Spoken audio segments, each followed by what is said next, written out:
The hope in my heart won't break.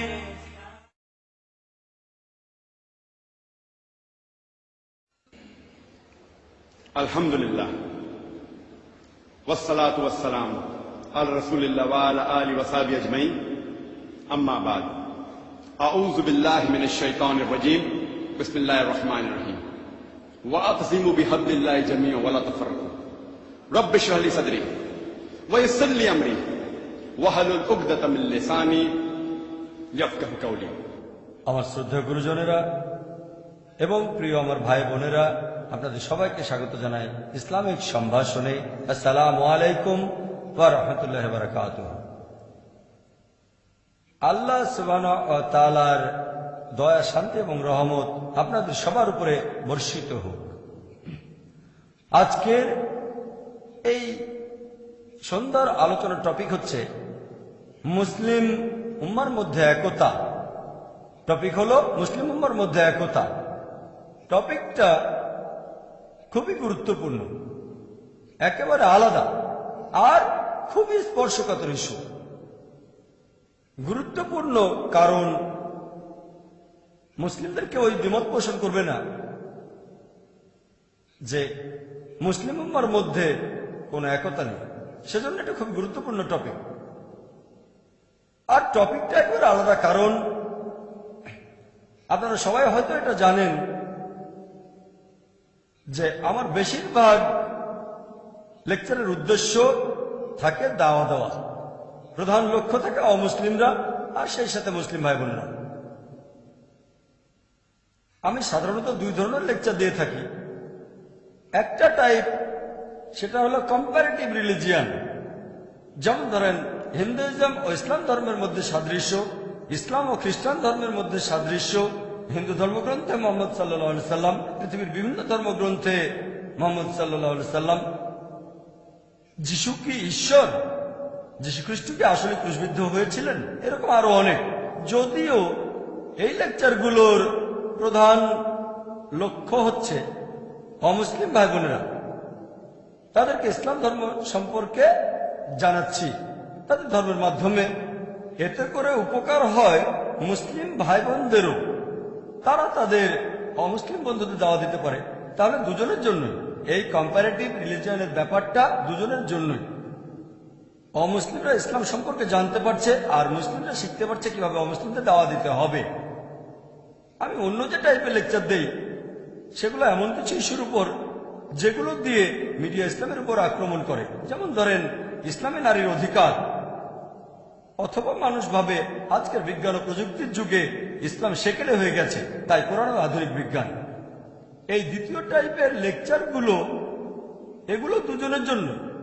মুসলিমরা জানতে পারে ইসলাম নারীদের কি অধিকার দিয়েছে, তারপর ইসলাম কতখানি বিজ্ঞানসম্মত। পাশাপাশি অমুসলিমরাও জানতে পারছে এই সত্যের ধর্ম, এই দিনুল হক কি বলছে।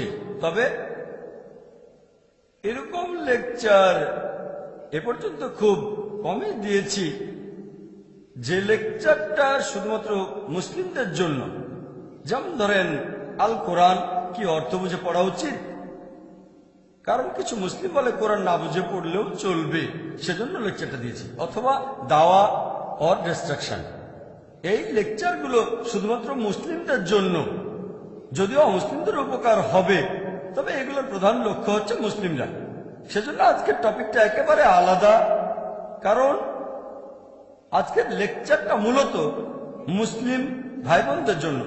অমুসলিমদের উপকার হবে, তবে এর প্রধান লক্ষ্য মুসলিমরা, মুসলিম উম্মার মধ্যে একতা।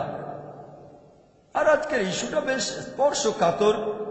মুসলিমদের উদ্দেশ্যে অন্য লেকচারগুলো এতটা স্পর্শকাতর না। সামান্য কয়েকজন মুসলিম বিশ্বাস করে যে কোরআন অর্থ বুঝে না পড়লেও চলবে। বেশিরভাগই মনে করে কোরআন অর্থ বুঝে পড়তে হবে। সামান্য কিছু মুসলিম বলে দাওয়া দেওয়ার কোনো প্রয়োজন নেই, বেশিরভাগ বলে দাওয়া দেওয়া উচিত। তবে এই টপিক মুসলিম উম্মার একতা বেশ স্পর্শকাতর। এই টপিকটার সাথে আমরা সব মুসলিমই জড়িত আছি, আমরা সব মুসলিমরা জড়িত, সেজন্য বলেছে এটা স্পর্শকাতর। তাই আপনাদের সবাইকে অনুরোধ করব, দয়া করে আপনারা আমার এই লেকচারটা একটু মন দিয়ে শুনবেন। ইনশাআল্লাহ আপনাদের উপকার হবে। আর পাশাপাশি ধর্মেরও সত্যিকার চিত্রটা তুলে ধরা হবে ইনশাআল্লাহ। সেজন্য দয়া করে আমার এই লেকচারটা মন দিয়ে শুনবেন। আমার আজকের এই লেকচার মুসলিম উম্মার একতা।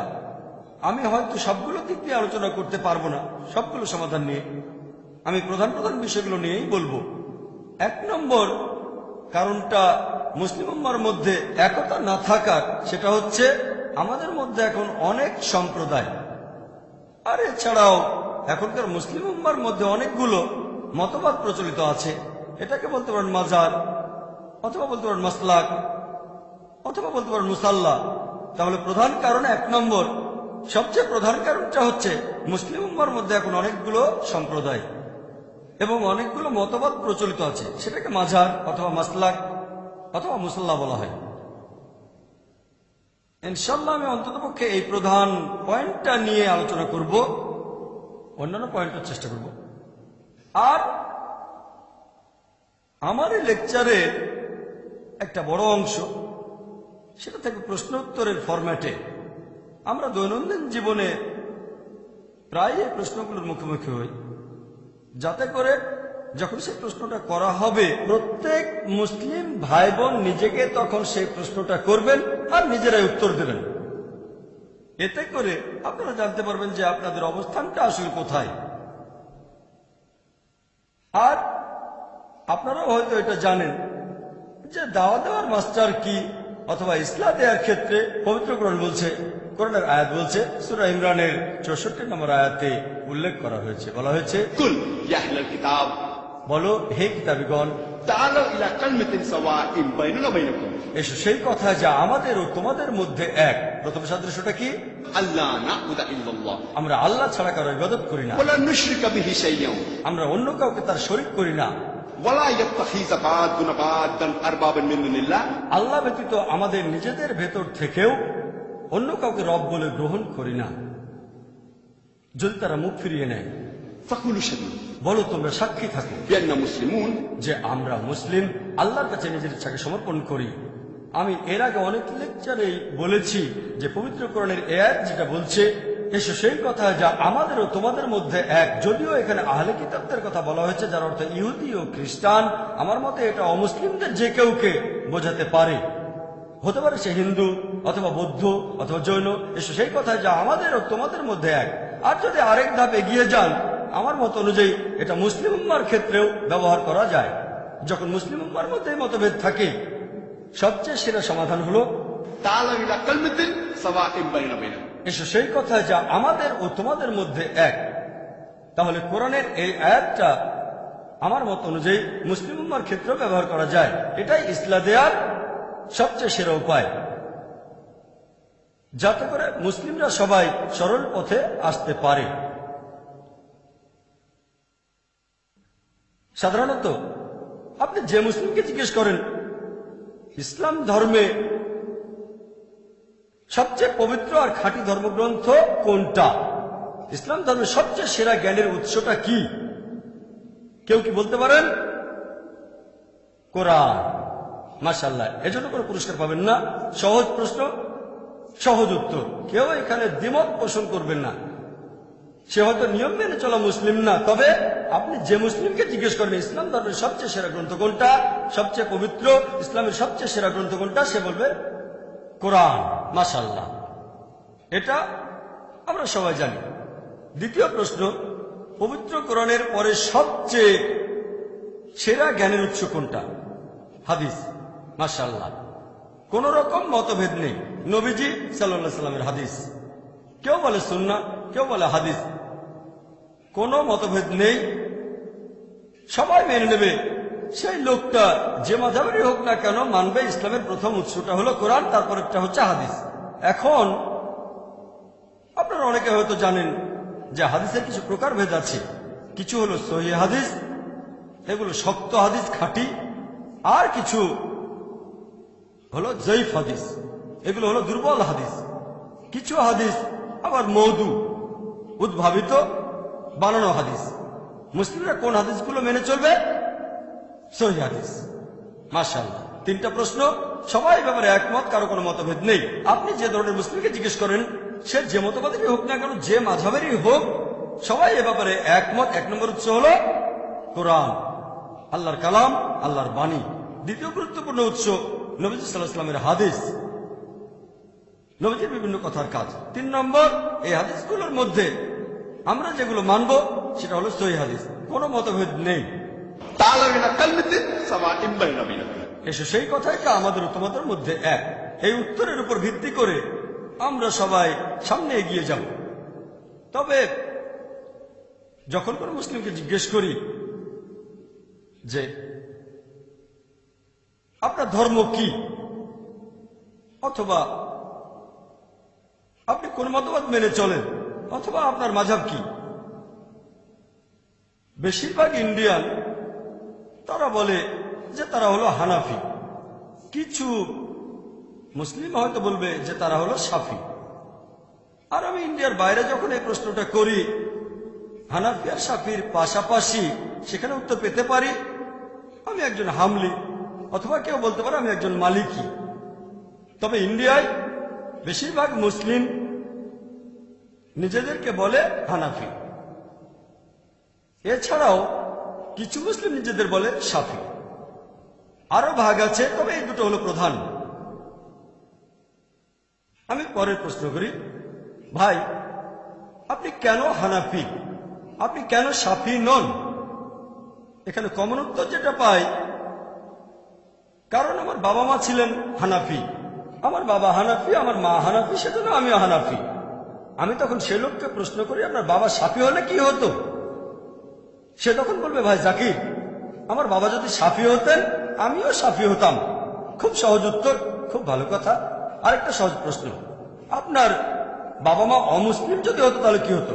আপনি তাহলে কি হতেন? তখন সে অনেকক্ষণ চুপ থাকবে। আপনি আমাকে যুক্তিটা দিলেন, যেহেতু আপনার বাবা মা হানাফি সেজন্য আপনি হানাফি। বাবা মা শাফি হলে আপনিও শাফি হতেন, লজিক্যাল কথা। বাবা মা অমুসলিম হলে তখন কি হতো? সে অনেকক্ষণ চুপ থাকবে। ভাই আপনি চুপ করে আছেন কেন? তখন সে নরম গলায় বলবে, তাহলে আমিও হয়তো অমুসলিমই হতাম। নরম ভাবে বলবে, আমি হয়তো অমুসলিমই হয়ে যেতাম। এখন আপনার বয়স হয়তো 30-40 বছর হবে। এখন আপনি আমাকে উত্তর দিচ্ছেন যে আপনি একজন অমুসলিম, হতে পারেন হিন্দু বা খ্রিস্টান অথবা ইহুদি অথবা জৈন।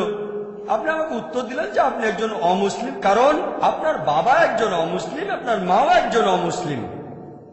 আপনি কি মাপ পাবেন? কোনো কথা নেই, সে উত্তর দিতে পারবে না। যদি বলেন মাপ পাবেন, তাহলে যত অমুসলিম আছে তারা সবাই মাপ পাবে, কারণ বেশিরভাগের বাবা মাই ছিল অমুসলিম। সে কোনো কথা বলবে না। তারপর সে আমাকে উত্তর দেবে একটু চিন্তা করে, যদি আল্লাহ আমাকে হেদায়েত করেন তাহলে আমি মুসলিম হয়ে যাব। আমি বললাম ভালো, আল্লাহ হেদায়েত করলে আপনি মুসলিম হয়ে যাবেন।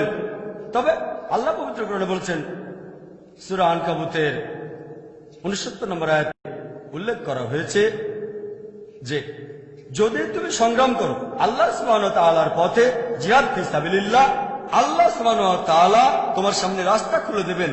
এখানে শর্ত হলো আপনি সংগ্রাম করবেন। যদি সংগ্রাম করেন আল্লাহ আপনাকে হেদায়েত করবেন। আল্লাহ এই প্রতিশ্রুতি দিয়েছেন, যদি আপনি আল্লাহ সুবহানাহু ওয়া তাআলার পথে সংগ্রাম করেন আল্লাহ তাহলে আপনার রাস্তা খুলে দেবেন। তাহলে শর্ত হলো যদি সংগ্রাম করেন আল্লাহ আপনার রাস্তা খুলে দেবেন। যেমন গতকাল আপনারা দেখেছেন, বেশ কয়েকদিন ধরে অনেক অমুসলিম আমার কাছে প্রশ্ন করছে যে আমি তো অমুসলিম পরিবারে জন্মেছি, এটা আমার দোষটা কোথায়? আমি উত্তর দিয়েছিলাম, গতকাল অনেকে এখানে ছিলেন, আমি তাকে প্রমাণ করে দেখিয়েছি যে যদি আপনি এখন ইসলাম গ্রহণ করেন আপনার আগের সব পাপ থেকে ক্ষমা পাবেন। তাহলে এভাবে একটা সুযোগ পাবেন। অনেক অমুসলিম ইসলাম গ্রহণ করেছে। তাহলে শর্ত হলো আপনাকে সংগ্রাম করতে হবে। কোন অমুসলিমকে হয়তো বলেছেন আপনি তাদের ইসলাম ধর্ম মেনে চলা উচিত সত্যকে পাওয়ার জন্য।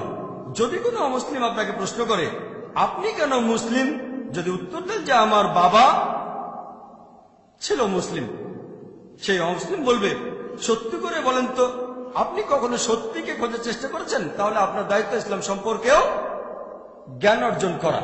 পড়বেন কোরআন এবং হাদিস বাধ্যতামূলক। অমুসলিমদের পাশাপাশি মুসলিমদেরও বলবেন আপনারা সত্যের পথে থাকেন। আমি কি বলতে পারি? আলহামদুলিল্লাহ, আপনার বাবা মা মাশাআল্লাহ হানাফি বা শাফি, তারা তো সবাই মুসলিম। আমার বাবা মাও মুসলিম ছিলেন, আলহামদুলিল্লাহ, সেজন্য আমিও মুসলিম। আল্লাহর দয়া, আলহামদুলিল্লাহ। তাকে পরের প্রশ্ন করব যে ভাই, আপনি বললেন আপনি একজন হানাফি, কোনটা বেশি ভালো? হানাফি বেশি ভালো নাকি শাফি বেশি ভালো? এটা আমার পরের প্রশ্ন। কোনটা বেশি ভালো, হানাফি না শাফি? এই সব মুসলিম সম্প্রদায়ের বেশিরভাগ লোক এখানে উত্তর দেবে, চারজন আলেম এটা বানিয়েছেন।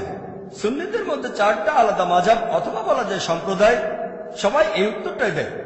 সুন্নিদের মধ্যে চারটা মতবাদ, হানাফি, মালিকি, শাফি, হামলি।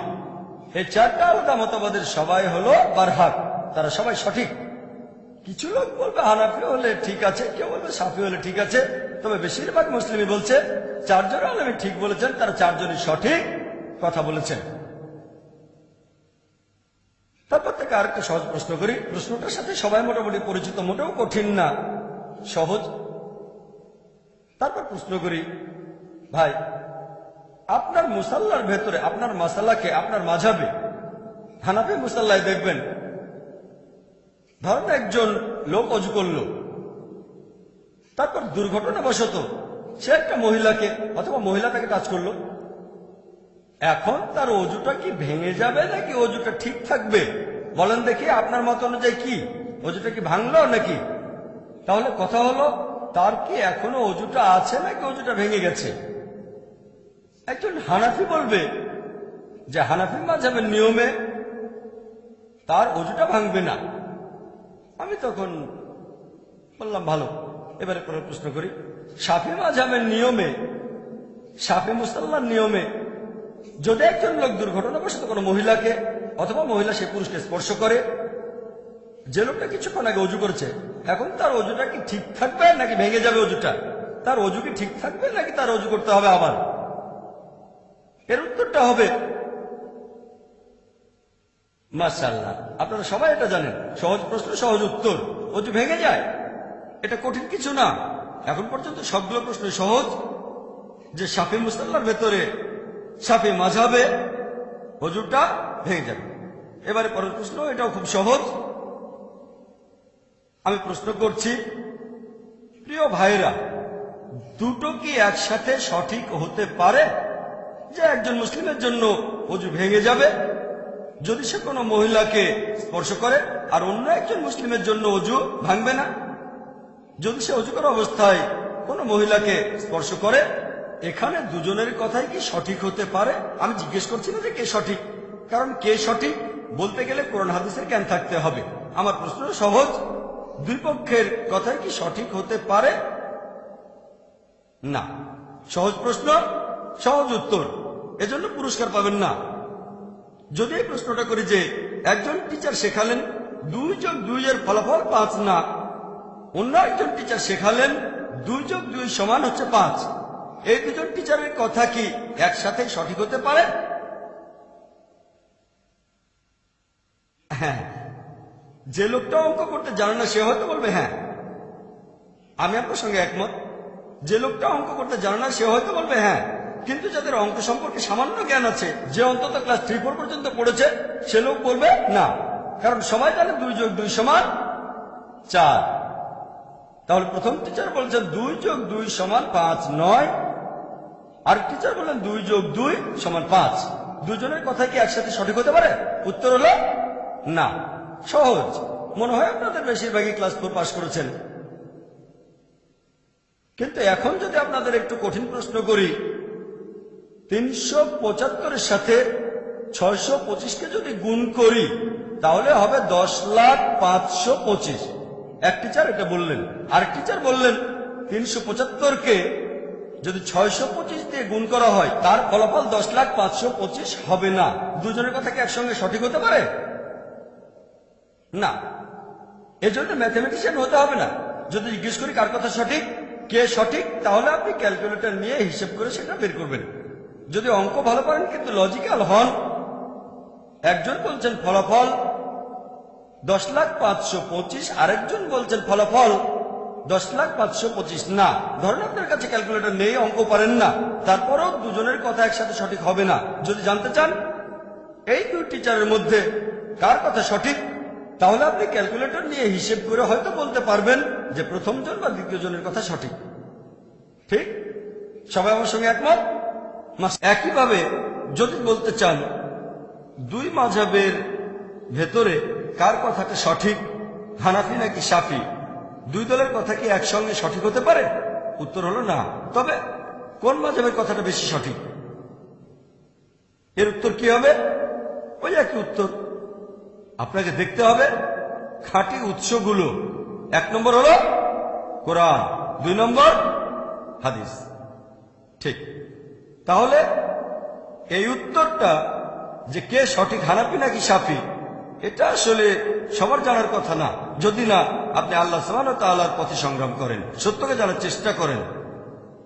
আল্লাহ সুবহানাহু ওয়া তাআলা পবিত্র কোরআনে বলেছেন, সূরা মাইদার 6 নম্বর আয়াতে উল্লেখ করা হয়েছে, ইয়া আইয়ুহাল্লাযীনা আমানু, হে মুমিনগণ, যখন তোমরা নামাজের জন্য প্রস্তুত হবে, মুখমণ্ডল ধোবে এবং তোমাদের হাত তোমরা কোণে পর্যন্ত ধোবে, পানি দিয়ে মাথা মাসাহ করবে, তারপর তোমাদের পা গোড়ালি পর্যন্ত ধোবে। তার মানে নামাজ পড়ার আগে ওযু করাটা বাধ্যতামূলক।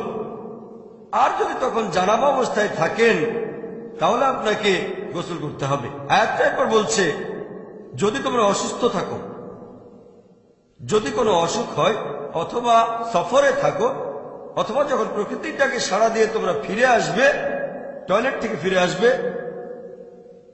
অথবা কোনো মহিলার সাথে সঙ্গত হও, কোনো মহিলাকে স্পর্শ করো, এবং যদি তোমরা কোথাও পানি না পাও, পরিষ্কার বালি নেবে অথবা মাটি, সেটা দিয়ে মুখ হাত মাসে করো।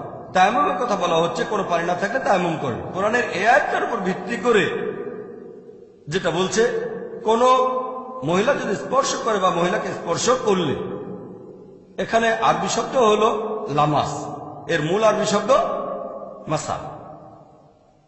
এটার উপর ভিত্তি করে যে কোনো মহিলাকে টাচ করলে, অথবা আপনি কোনো মহিলাকে টাচ করলেন, আপনাকে আবার ওযু করতে হবে, আর পানি না থাকলে তায়াম্মুম করতে হবে, অথবা আপনাকে গোসল করতে হবে। গোসল, ওযু অথবা তায়াম্মুম, 3টা অপশন। কোথাও পানি না থাকলে তায়াম্মুম করবেন। এখন এই আরবি শব্দ মাসা, এই শব্দটা দুটো অর্থ, ডিকশনারি খুললে আপনারাও দেখতে পাবেন মাসা শব্দের অর্থটা কি। এর অর্থ দুটো, একটা শারীরিক স্পর্শ, আরেকটা সহবাস করা। তাহলে এই দুইজন মহান আলেম, তারা খুব জ্ঞানী ছিলেন। ইমাম আবু হানিফা রাহমাতুল্লাহ আলাইহি, আল্লাহ তাকে শান্তিতে রাখুন, তিনি আয়াতের অর্থ করেন, যদি কোনো মহিলার সাথে সহবাস করেন তাহলে আপনার ওযু অথবা গোসল করাটা বাধ্যতামূলক হয়ে যায়। এখানে মাসা শব্দটার অর্থ হচ্ছে সহবাস করা। সেজন্য যদি কোনো মহিলাকে স্পর্শ করেন আপনার ওযু ভেঙে যাবে না। ইমাম শাফি, আল্লাহ তাকে শান্তিতে রাখুন, রাহমাতুল্লাহ আলাইহি, তিনি আয়াতটার অর্থ করেছেন শারীরিক স্পর্শ। মাসা শব্দটা দুটো অর্থ, যে কোনোটা সঠিক হতে পারে। তিনি এর অর্থ করেছেন শারীরিক স্পর্শ। তাহলে এখানে হানাফি মাযহাবের মত অনুযায়ী সহবাস করলে ওযু ভেঙে যায়, শারীরিকভাবে স্পর্শ করলে ওযু ভাঙে না। আর শাফি মাযহাবের মত অনুযায়ী কোনো মহিলাকে শারীরিকভাবে স্পর্শ করলেও ওযু ভেঙে যায়, আর তখন আপনাকে আবার ওযু করতে হবে। এখন মাসা শব্দটা দুটো অর্থ, দুজন আলাদা দুটো অর্থ ধরেছেন। ইসলাম ধর্মের সবচেয়ে গুরুত্বপূর্ণ হচ্ছে পবিত্র কোরআন। যদি কোরআন থেকে সমাধান না পান তাহলে পরের উৎসে যাবেন, আর সেটা হচ্ছে হাদিস। তবে যদি আমরা কোরআনের অন্যান্য আয়াতগুলো দেখি, পবিত্র কোরআনের সূরা ইমরানের 47 নম্বর আয়াতে যেটা বলা হয়েছে, এই আয়াতেও এই মাসা শব্দটা ব্যবহার করা হয়েছে। এখানে মরিয়ম আলাইহিস সালামের কাহিনী বর্ণনা করা হয়েছে, যে প্রধান ফেরেশতা জিবরাইল আলাইহিস সালাম তার কাছে এসে জানালো, তোমার একটা পুত্র সন্তান হবে। মরিয়ম তখন উত্তর দিলেন, আল্লাহ তাকে শান্তিতে রাখুন। এটা পবিত্র কোরআনের সূরা ইমরানের 47 নম্বর আয়াতে উল্লেখ করা হয়েছে যে এটা কিভাবে সম্ভব, আমার সন্তান কিভাবে হবে যখন কোনো পুরুষ আমাকে স্পর্শ করেনি। সেই শব্দ, সেই একই শব্দ মাসা এখানেও আছে। এখন আমাদের সবাই বুঝতে পারবে যখন হযরত মরিয়ম আলাইহিস সালাম যখন তিনি বললেন যে আমার সন্তান কিভাবে হবে যখন কোনো পুরুষ আমাকে স্পর্শ করেনি, এর অর্থ সহবাস করা। শারীরিক স্পর্শ বোঝানো হচ্ছে না, কারণ শারীরিকভাবে কোনো মহিলাকে স্পর্শ করলে সন্তান হওয়ার কোনো সম্ভাবনা নেই, কিন্তু যদি কেউ সহবাস করে তাহলে সন্তান হওয়ার সম্ভাবনা থাকবে। সেজন্য তিনি বললেন যে আমার সন্তান হবে কিভাবে যখন কোনো পুরুষ আমাকে স্পর্শ করেনি। তখন উত্তর আসলো, আল্লাহ যখন কিছু স্থির করেন, আল্লাহ বলেন কুন ফায়াকুন, হও, আর সেটা হয়ে যায়। এই হলো পুরো আয়াতটা। তবে এখানে মাসা শব্দটার অর্থ সহবাস করা। এছাড়াও আমরা যদি নবীজি মুহাম্মদ সাল্লাল্লাহু আলাইহি ওয়াসাল্লামের হাদিস পড়ি, যদি কোনো সন্দেহ থাকে, কোরআনের কোনো আয়াতের অর্থ বুঝতে না পারেন, তাহলে এরপরের উচ্চ হাদিস দেখবেন, আর খেয়াল রাখবেন সে হাদিসটা যেন সহিহ হাদিস হয়। এমন একটা হাদিস, সহিহ হাদিস আছে আবু দাউদে 1 নম্বর খণ্ড, বুক অব সালাহ 70 নম্বর অধ্যায়ের 179 নম্বর হাদিস। হযরত আয়েশা রাদিয়াল্লাহু আনহা তিনি বললেন, একবার নবীজি তার একজন স্ত্রীকে চুমু দিয়ে নামাজ পড়তে চলে গেলেন, তিনি আবার ওযু করেননি। তখন উরওয়া রাদিয়াল্লাহু আনহু বললেন, সেই স্ত্রী তো আপনি ছাড়া আর কেউ নন। হযরত আয়েশাকে তিনি বললেন। হযরত আয়েশা তখন হেসে উঠলেন, তার মানে সেই স্ত্রী তিনি ছিলেন। তাহলে আবু দাউদের সহিহ হাদিস বলছে 1 নম্বর খণ্ড, বুক অব সালাহ 70 নম্বর অধ্যায়ের 179 নম্বর হাদিস। এটাকে সহিহ হাদিস বলে মত দিয়েছেন বিভিন্ন মুহাদ্দিসগণ, তাদের মধ্যে আলবানীও আছেন। এখানে বলা হয়েছে আমাদের নবীজি মুহাম্মদ সাল্লাল্লাহু আলাইহি ওয়াসাল্লাম ওযু করা অবস্থায় ছিলেন, তখন হযরত আয়েশাকে চুমু দিয়ে নামাজ পড়তে গেলেন, কিন্তু আবার ওযু করলেন না। এটাই প্রমাণ করে শারীরিক স্পর্শ করলে ওযু ভেঙে যাবে না। এরকম আরো সহিহ হাদিস আছে। একটা হাদিস আছে সহিহ বুখারীতে, এটা সহিহ বুখারীর একটা হাদিস, 1 নম্বর খণ্ড। বলা হয়েছে যে নবীজি মুহাম্মদ সাল্লাল্লাহু আলাইহি ওয়াসাল্লাম হযরত আয়েশা রাদিয়াল্লাহু আনহা বর্ণনা দিয়েছেন যে আমি ছিলাম মুহাম্মদ সাল্লাল্লাহু আলাইহি সাল্লাম এবং কিবলার মাঝামাঝি। নবীজি তখন নামাজ পড়ছিলেন, তারপর সেজদা দেওয়ার সময় তিনি আমার পায়ে ধাক্কা দিলেন, আমি এক পাশে সরে গেলাম। তার মানে নামাজ পড়ার সময় নবীজি তার স্ত্রী হযরত আয়েশাকে স্পর্শ করেছিলেন, তারপরও নামাজ পড়ে গিয়েছেন। তার মানে স্পর্শ করলে ওযু ভেঙে যায় না। এছাড়াও আরো অনেক হাদিস আছে সহিহ হাদিস, যেগুলো প্রমাণ করে শারীরিক স্পর্শের কারণে ওযু ভেঙে যায় না। এই হাদিসটা আছে সহিহ বুখারীতে 1 নম্বর খণ্ডের 519 নম্বর হাদিস, সহিহ হাদিস। এখন আপনাদের প্রশ্ন করি, কার কথাটা সঠিক, ইমাম আবু হানিফার কথাটা নাকি ইমাম শাফির কথাটা? ইমাম আবু হানিফা, কারণ তার কথাগুলো পবিত্র কোরআন এবং সহিহ হাদিসের সাথে মিলে যাচ্ছে। কেউ আমাকে বলতে পারে, তাহলে কি বলছেন ইমাম শাফির কথাগুলো সব ভুল? আমি ইমাম শাফিকে শ্রদ্ধা করি, আল্লাহ তাকে শান্তিতে রাখুন, রাহমাতুল্লাহ আলাইহি, তাকে শ্রদ্ধা করি, সম্মান করি এবং ভালোবাসি। আমাদের নবীজি বলেছেন যে যদি কেউ ধর্ম সম্পর্কে গবেষণা করার পর কোন বিশেষজ্ঞ একটা মতামত দেয়, যদি তার মতামতটা সঠিক হয় সে একটা পুরস্কার পাবে। মতামত সঠিক হলে 2টো পুরস্কার পাবে, যদি মতামত ভুল হয় 1টা পুরস্কার পাবে। কোন বিশেষজ্ঞ যদি ফতোয়া দেন, নিজের মতামত দেন, যদি সেটা সঠিক হয় তিনি 2টো পুরস্কার পাবেন, তবে যদি ভুলও হয় তিনি 1টা পুরস্কার পাবেন। আমি বলছি না যে ইমাম শাফি রাহমাতুল্লাহ আলাইহি তিনি জ্ঞানী ছিলেন না, তিনি অবশ্যই জ্ঞানী ছিলেন, তিনি অনেক কিছু জানতেন। তবে আমাদের বুঝতে হবে সেই সময় যখন ইমাম হানিফা বা ইমাম শাফি রাহমাতুল্লাহ আলাইহি ওনারা যখন বেঁচে ছিলেন, সব হাদিস তখন সংগ্রহ করা হয়নি, সংগ্রহ করা শুরু হয়েছে আরো আগে। তবে শেষ হয়েছে অনেক পরে। এখন হতে পারে আবু দাউদের এই হাদিসটা 1 নম্বর খণ্ড 70 নম্বর অধ্যায়ের 179 নম্বর হাদিস, এছাড়াও সহিহ বুখারীর এই হাদিসটা 1 নম্বর খণ্ডের 519 নম্বর হাদিস, এটা ইমাম শাফির কাছে পৌঁছায়নি। যেহেতু হাদিসটা তার কাছে পৌঁছায়নি, তিনি দুটো অপশনের একটা বেছে নিয়েছেন, শারীরিক স্পর্শ বা সহবাস। তিনি এটাকে ধরেছেন শারীরিক স্পর্শ। এমন না যে তিনি জ্ঞানী নন, হয়তো এই হাদিসটা তার কাছে পৌঁছায়নি।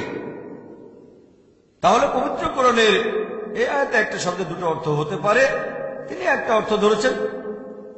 এমন না যে তিনি ইচ্ছা করেই ভুলটা করেছেন, এমন বলেছেন কারণ হতে পারে হাদিসটা তার কাছে পৌঁছায়নি। আরেকটা উদাহরণ দেই, আপনাদের প্রশ্ন করি যে নামাজ পড়ার সময়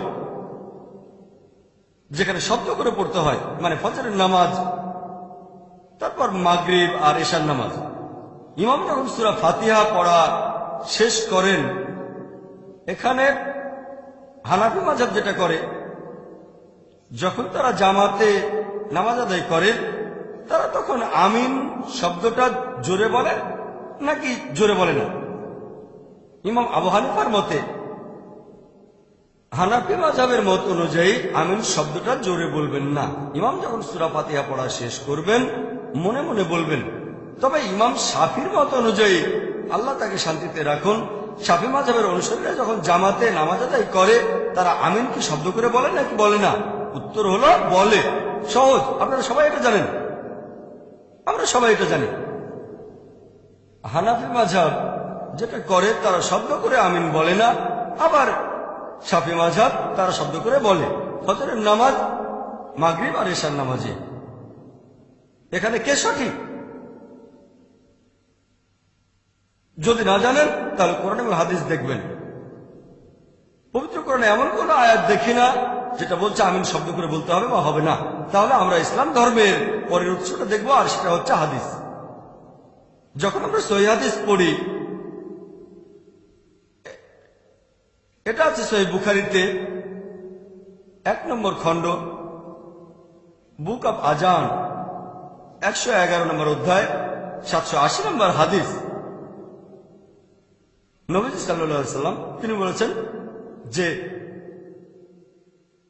শব্দ করে আমিন বলো সূরা ফাতিহা শেষ হলে, শব্দ করে আমিন বলো, তখন তোমরা যদি ফেরেশতাদের সঙ্গে একই সাথে আমিন বলো তোমাদের অতীতের সব গুনাহ ক্ষমা করা হবে।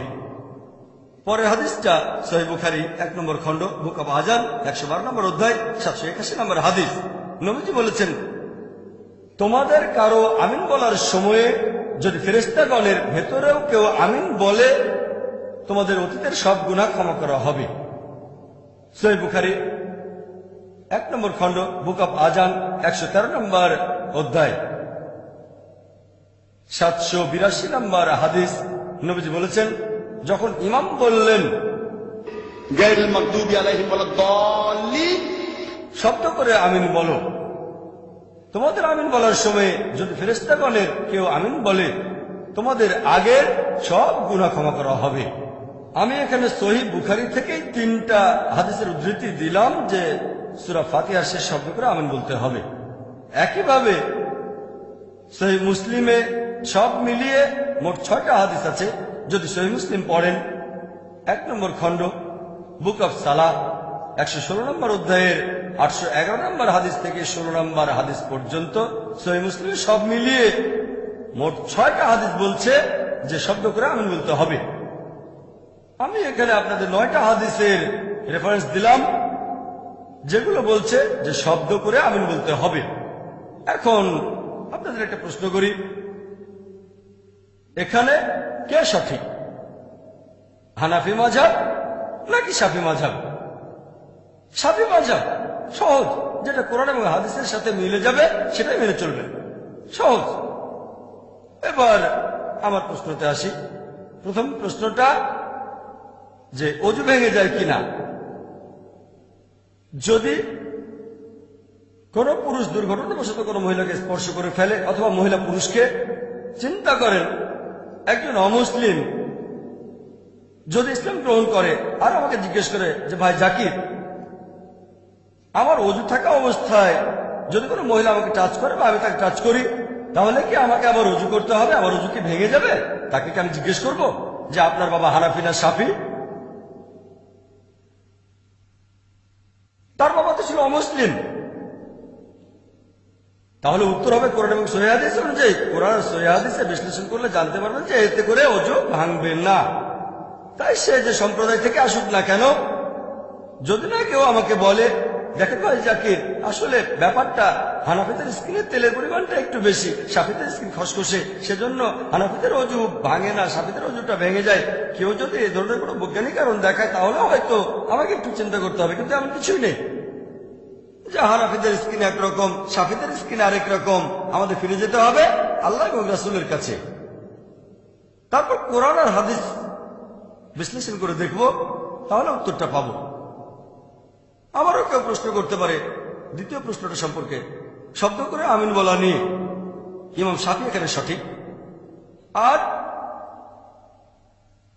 হানাফি মাযহাব শব্দ করে আমিন বলে না।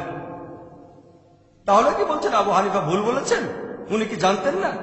নাউজুবিল্লাহ। ইমাম হানিফা, আল্লাহ তাদের শান্তিতে রাখুন, রাহমাতুল্লাহ আলাইহি, তিনি বিখ্যাত একজন বিশেষজ্ঞ, তাকে ভালোবাসি, শ্রদ্ধা করি। তবে ব্যাপারটা এমন না যে তিনি ইচ্ছে করেই ভুল করেছেন। আমি জানি যে হাদিসগুলোর কথা বললাম, সহিহ বুখারী 1 নম্বর খণ্ড 780 থেকে 782 নম্বর হাদিস, এছাড়াও সহিহ মুসলিম 1 নম্বর খণ্ড 811 থেকে 816 নম্বর হাদিস হয়তো তার কাছে পৌঁছায়নি। আমি আপনাদের আগেও বলেছি, আমাদের নবীজি যখন বেঁচে ছিলেন কোরআন তখন সম্পূর্ণভাবে লিপিবদ্ধ ছিল। এ কাজের তদারকি নবীজি নিজেই করেছিলেন। তার তদারকিতেই এই পবিত্র কোরআন আলহামদুলিল্লাহ লিপিবদ্ধ হয়েছিল। আর পবিত্র কোরআন নিয়ে আমাদের কারোর মধ্যে কোনো মতভেদ নেই। তবে নবীজি তার কথাগুলো অর্থাৎ হাদিস লিপিবদ্ধ করতে উৎসাহিত করেননি, কোরআনের সাথে মিশে যেতে পারে। পরবর্তীতে যখন তিনি মারা গেলেন, লোকজন যখন তার উদ্ধৃতি দিয়ে বিভিন্ন কথা বলতে শুরু করলো, হয়তো সেটা তিনি বলেননি, তখন সবাই ভাবলো ঠিক আছে, এখন থেকে আমরা চেক করে দেখবো নবীজি এটা বলেছেন কিনা। তাই হাদিস লিপিবদ্ধ করা শুরু হয়েছে নবীজি মারা যাওয়ার পরে।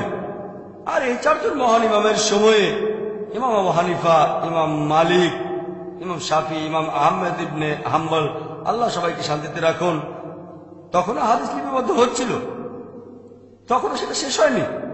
পরবর্তীতে ইমাম বুখারী আসলেন, ইমাম মুসলিম আসলেন, আবু দাউদ, তিরমিজি, এভাবে পরবর্তী সময় এই 4 ইমামের ইন্তেকালের অনেকদিন পরে হাদিসের সংগ্রহ আরো সমৃদ্ধ হলো। তাই তারা সেই সময়ে যতটুকু জানতে পেরেছেন সেটার উপরে মতামত দিয়েছেন।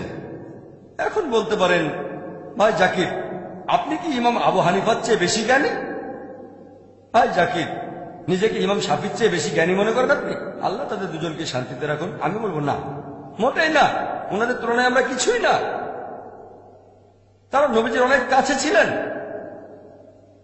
তাদের জ্ঞান মাশাআল্লাহ, ওনারা ইমাম, আমাদের সাথে তুলনায় চলে না।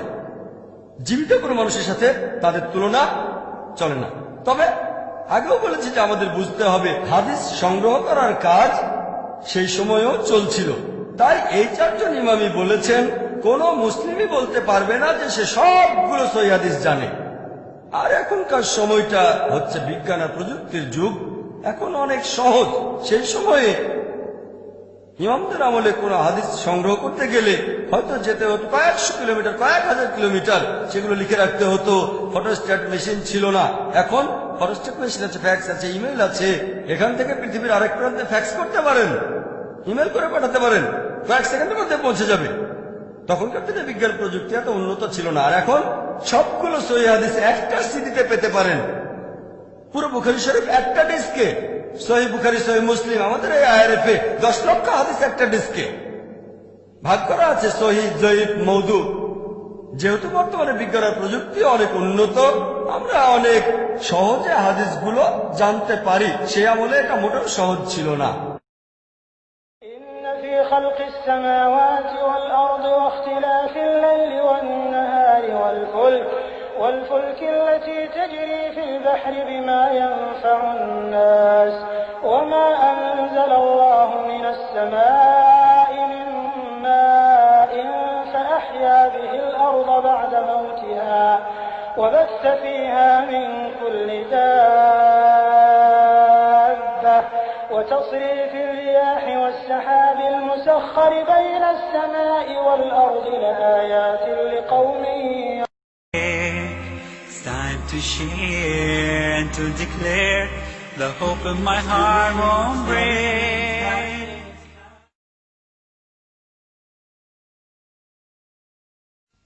মনে করেন এখন একজন ছাত্র সে পাশ করলো বিএসসি, ব্যাচেলর অফ সায়েন্স। এখন বিজ্ঞানের বিভিন্ন বিষয়ে সে আইজ্যাক নিউটনের চেয়ে অনেক বেশি জানে। আইজ্যাক নিউটন হলেন পৃথিবীর সেরা বিজ্ঞানী, জানেন তো? আইজ্যাক নিউটন 1 নম্বর। মাইকেল এইচ হার্ট একটা বই লিখেছিলেন ইতিহাসের সবচেয়ে প্রভাবশালী 100 জন। তিনি 1 নম্বর বসিয়েছিলেন আমাদের নবীজি মুহাম্মদ সাল্লাল্লাহু আলাইহি ওয়াসাল্লামকে। 2 নম্বর আইজ্যাক নিউটন। কিন্তু কেউ যদি আমার কাছে এসে বলে, ধরেন আপনার ছেলে বিএসসি পাস করেছে অথবা আপনি বিএসসি পাস করেছেন, তখন কি আপনি বলবেন যে আমি আইজ্যাক নিউটনের চেয়ে অনেক বেশি জানি? দেখেন, আপনি হয়তো অনেক কিছু জানেন যেগুলো আইজ্যাক নিউটন জানতেন না। তবে বিজ্ঞান আর প্রযুক্তির ক্ষেত্রে আইজ্যাক নিউটনের যে ব্রেন ছিল, নোবেল বিজয়ী বিজ্ঞানীদেরও সেই ব্রেন নেই। আইজ্যাক নিউটনের ব্রেন অসাধারণ, তবে তার হাতে রিসোর্স কম ছিল। বিজ্ঞানের অগ্রগতিতে তার অবদান অভূতপূর্ব, এজন্য তাকে বলা হয়েছে ইতিহাসের সেরা বিজ্ঞানীদের একজন। তবে বর্তমানে একজন বিএসসি গ্রাজুয়েট নিউটনের চেয়ে অনেক বেশি জানে। সে নিউটনের থিওরিগুলো জানে, নিউটনের থিওরির কারেকশনগুলো সে জানে। নিউটনে কিছু ভুল ছিল, পরবর্তীতে অন্যান্য বিজ্ঞানীরা এসে নিউটনের থিওরিগুলো ভুল শুধরে দিয়েছেন। তাহলে একজন বিএসসি গ্রাজুয়েট বর্তমানের সে আইজ্যাক নিউটনের চেয়ে হয়তো অনেক বেশি জানে, কিন্তু তাতে সে আইজ্যাক নিউটনের চেয়ে বড় বিজ্ঞানী কিন্তু হয়ে যাচ্ছে না। একইভাবে আমরা এখন হাদিসগুলো খুব সহজেই পেতে পারি। তার কারণ এই বিশেষজ্ঞগণ, ইমাম বুখারী, ইমাম মুসলিম আর অনেকে এই হাদিসগুলো সংগ্রহ করেছেন। এর ফলে আমরা সহজেই জানতে পারি যে এই হাদিসটা সহিহ কিনা। বিজ্ঞান ও প্রযুক্তির কারণে এটা সহজ হয়ে গেছে। তার মানে এই না যে আমরা এই 4 জন ইমামের চেয়ে বড়, আমরা অনেক বেশি জানি, না, মোটেও ঠিক না। আমি এই দাবি করব না, অন্য কোনো মুসলিমও করবে না। এমন না যে আমরা তাদের চেয়ে বড়, অনেক বেশি জানি। বর্তমানে বিজ্ঞান আর প্রযুক্তির কারণে আমরা এগুলো সহজেই জানতে পারি। তাই এই পয়েন্টটা আপনাদের পরিষ্কার করেই বললাম। এজন্যই বলেছিলাম যে টপিকটা স্পর্শকাতর। 4 জন ইমামকেই আমরা শ্রদ্ধা করি, তাদের সবাইকে ভালোবাসি। আর মুসলিম উম্মার একতার জন্য যে সমাধানটা, সেটা আমাদের কাছেই আছে। লেকচারের শুরুতে যে আয়াতটা বলেছিলাম, আল্লাহ পবিত্র কোরআনে বলেছেন, সূরা ইমরানের 103 নম্বর আয়াতে বলা হয়েছে, ওয়াতাসিমু বিহাবলিল্লাহি জামিআন ওয়া লা তাফাররাকু। তোমরা সবাই আল্লাহর রজ্জু শক্ত করে ধরো, পরস্পর বিচ্ছিন্ন হও না। আল্লাহ তাআলার রজ্জু কোনটা? আল্লাহর রজ্জু হলো এই পবিত্র কোরআন। আল্লাহ বলেছেন, তোমরা সবাই আল্লাহর রজ্জু শক্ত করে ধরো, পরস্পর বিচ্ছিন্ন হও না। ওয়াতাসিমু বিহাবলিল্লাহি জামিআন ওয়া লা তাফাররাকু। সবাই আল্লাহর রজ্জু শক্ত করে ধরো, পরস্পর বিচ্ছিন্ন হও না। শক্ত করে ধরো, বিচ্ছিন্ন হও না। ডাবল গুরুত্ব, দ্বিগুণ গুরুত্ব। আর পবিত্র কোরআনের অনেক আয়াতেই বলা হয়েছে, আতিউল্লাহ ওয়া আতিউর রাসূল। আল্লাহ এবং তার রাসূলকে মেনে চলো। আল্লাহ আমাদের মুসলিমদের এই আদেশ দিয়েছেন। অনেক জায়গায় তিনি বলেছেন। সব মিলিয়ে 20টারও বেশি আয়াতে, পবিত্র কোরআনে 20টারও বেশি আয়াতে আল্লাহ তাআলা বলেছেন আতিউল্লাহ ওয়া আতিউর রাসূল। সূরা ইমরানের 32 নম্বর আয়াতে উল্লেখ করা হয়েছে, সূরা ইমরানের 132 নম্বর আয়াতে উল্লেখ করা হয়েছে, সূরা নিসার 13 নম্বর আয়াতে উল্লেখ করা হয়েছে, সূরা নিসার 59 নম্বর আয়াতে উল্লেখ করা হয়েছে, সূরা নিসার 69 নম্বর আয়াতে উল্লেখ করা হয়েছে, সূরা নিসার 80 নম্বর আয়াতে উল্লেখ করা হয়েছে, সূরা মাইদার 92 নম্বর আয়াতে উল্লেখ করা হয়েছে, সূরা আনফালের 1 নম্বর আয়াতে উল্লেখ করা হয়েছে, সূরা আনফালের 20 নম্বর আয়াতে উল্লেখ করা হয়েছে, সূরা আনফালের 46 নম্বর আয়াতে বলা হয়েছে, সূরা তাওবার 71 নম্বর আয়াতে উল্লেখ করা হয়েছে, সূরা নূরের 47 নম্বর আয়াতে উল্লেখ করা হয়েছে, সূরা নূরের 52 নম্বর আয়াতে উল্লেখ করা হয়েছে, সূরা নূরের 54 নম্বর আয়াতে উল্লেখ করা হয়েছে, সূরা আহজাবের 31 নম্বর আয়াতে উল্লেখ করা হয়েছে, সূরা আহজাবের 33 নম্বর আয়াতে উল্লেখ করা হয়েছে, সূরা মুহাম্মদের 33 নম্বর আয়াতে উল্লেখ করা হয়েছে, সূরা ফাতার 17 নম্বর আয়াতে উল্লেখ করা হয়েছে, সূরা হুজুরাতের 14 নম্বর আয়াতে উল্লেখ করা হয়েছে, সূরা মুজাদিলার 13 নম্বর আয়াতে উল্লেখ করা হয়েছে, সূরা তাগাবুনের 12 নম্বর আয়াতে উল্লেখ করা হয়েছে। পবিত্র কোরআনে 20টারও বেশি আয়াতে আল্লাহ বলেছেন আতিউল্লাহ ওয়া আতিউর রাসূল, আল্লাহকে মানো এবং তার রাসূলকে মানো। তাহলে আল্লাহর রজ্জু এই পবিত্র কোরআন আর সহিহ হাদিস, নবীজি মুহাম্মদ সাল্লাল্লাহু আলাইহি সাল্লাম। আল্লাহ তাআলা আমাদের বলেছেন তোমরা সবাই আল্লাহর রজ্জু শক্ত করে ধরো আর পরস্পর বিচ্ছিন্ন হও না, পবিত্র কোরআন এবং সহিহ হাদিস। আল্লাহ পবিত্র কোরআনে বলেছেন, সূরা আনামের 159 নম্বর আয়াতে উল্লেখ করা হয়েছে, আল্লাহ বলেছেন যে যারা দিন সম্পর্কে নানা মতের সৃষ্টি করেছে এবং বিভিন্ন দলে বিভক্ত হয়েছে, তাদের কোনো দায়িত্ব তোমার নয়। নবীজিকে বলছেন তাদের কোনো দায়িত্ব তোমার নয়, তাদের বিষয় আল্লাহর এখতিয়ারভুক্ত। আল্লাহ তাদের কৃতকর্ম সম্পর্কে অবহিত করবেন আর আল্লাহ তাদের বলবেন যে সত্যিটা কি।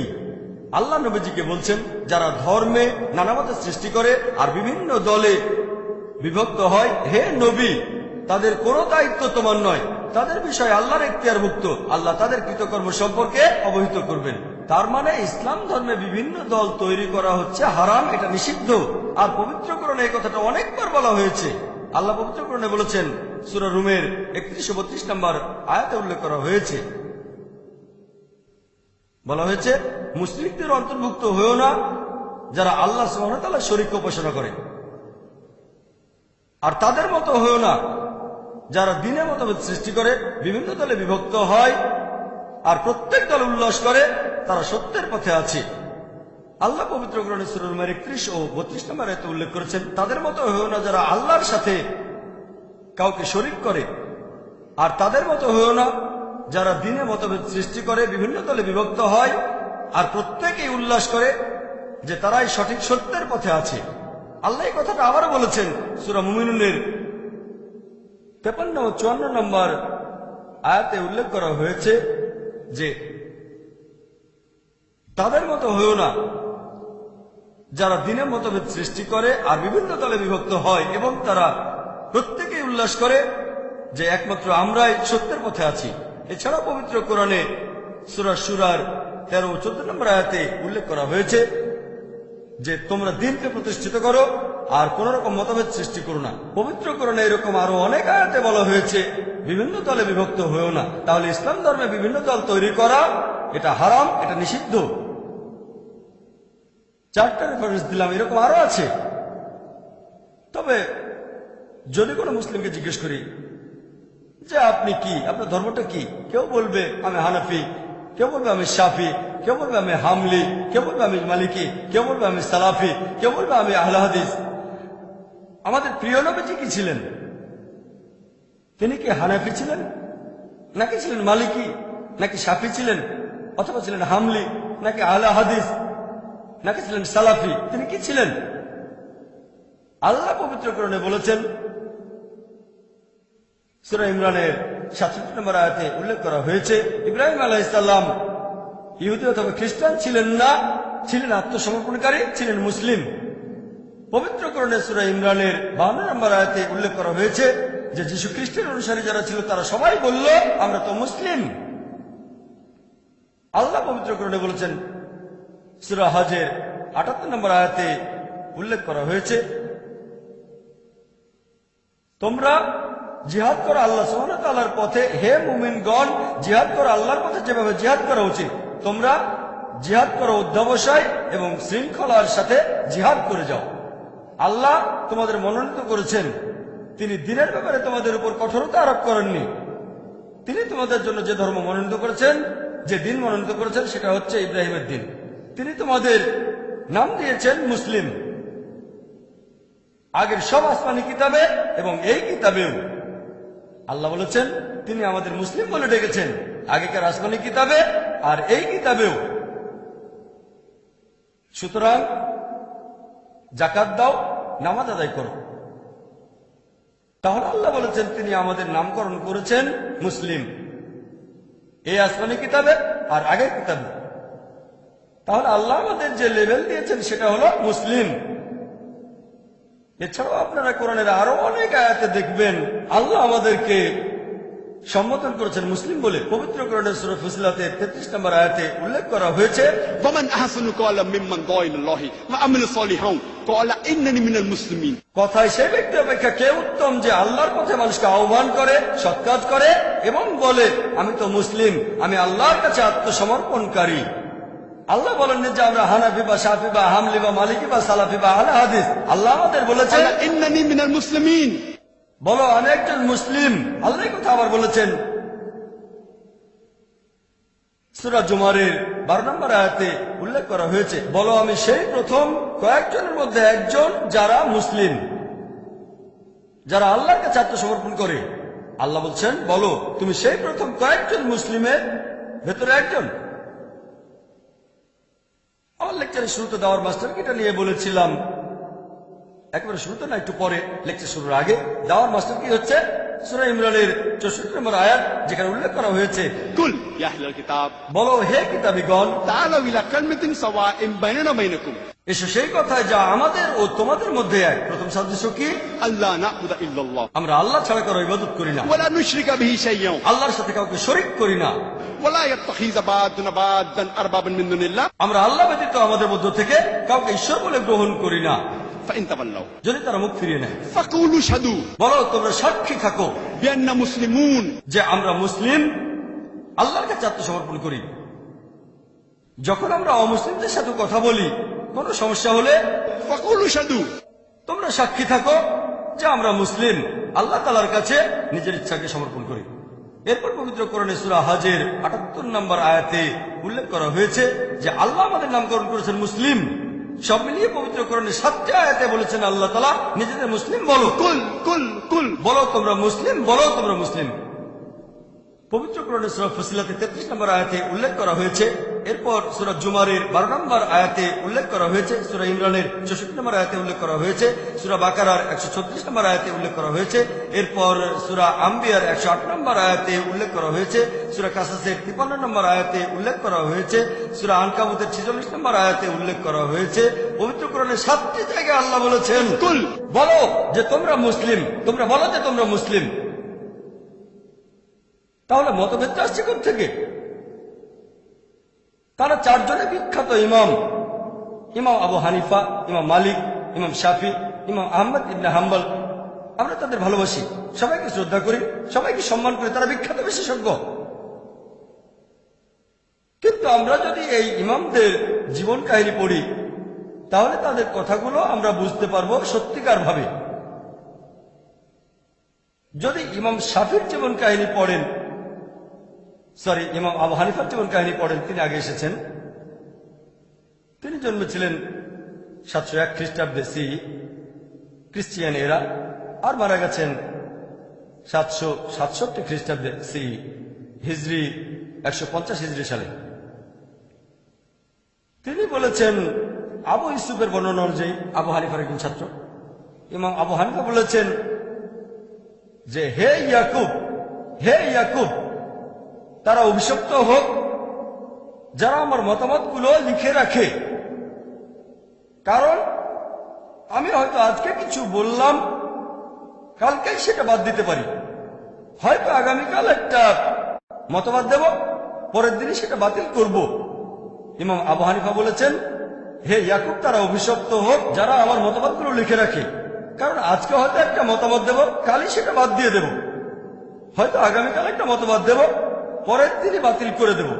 তাহলে আবু হানিফা, আল্লাহ তাকে শান্তিতে রাখুন, রহমতুল্লাহ আলাইহি, তিনি তার মতামত লিখে রাখাকে উৎসাহিত করেননি। যদি না সেটার ব্যাপারে সবাই একমত হয়, সব বিশেষজ্ঞ আর ছাত্ররা যদি একমত হয়, সেক্ষেত্রে অনুমতি দিয়েছেন। এটা বাদে তার মতামত লিখে রাখা তিনি পছন্দ করতেন না। আর ইমাম হানিফার একজন ছাত্রের কথা অনুযায়ী জুফার, তিনি বলেছেন যে ইমাম আবু হানিফা, তিনি বলেছেন যে আমাদের সাবধান থাকতে হবে, আমাদের মতামত, আমরা তো মানুষ, সেজন্য ভুল হয়ে যেতে পারে।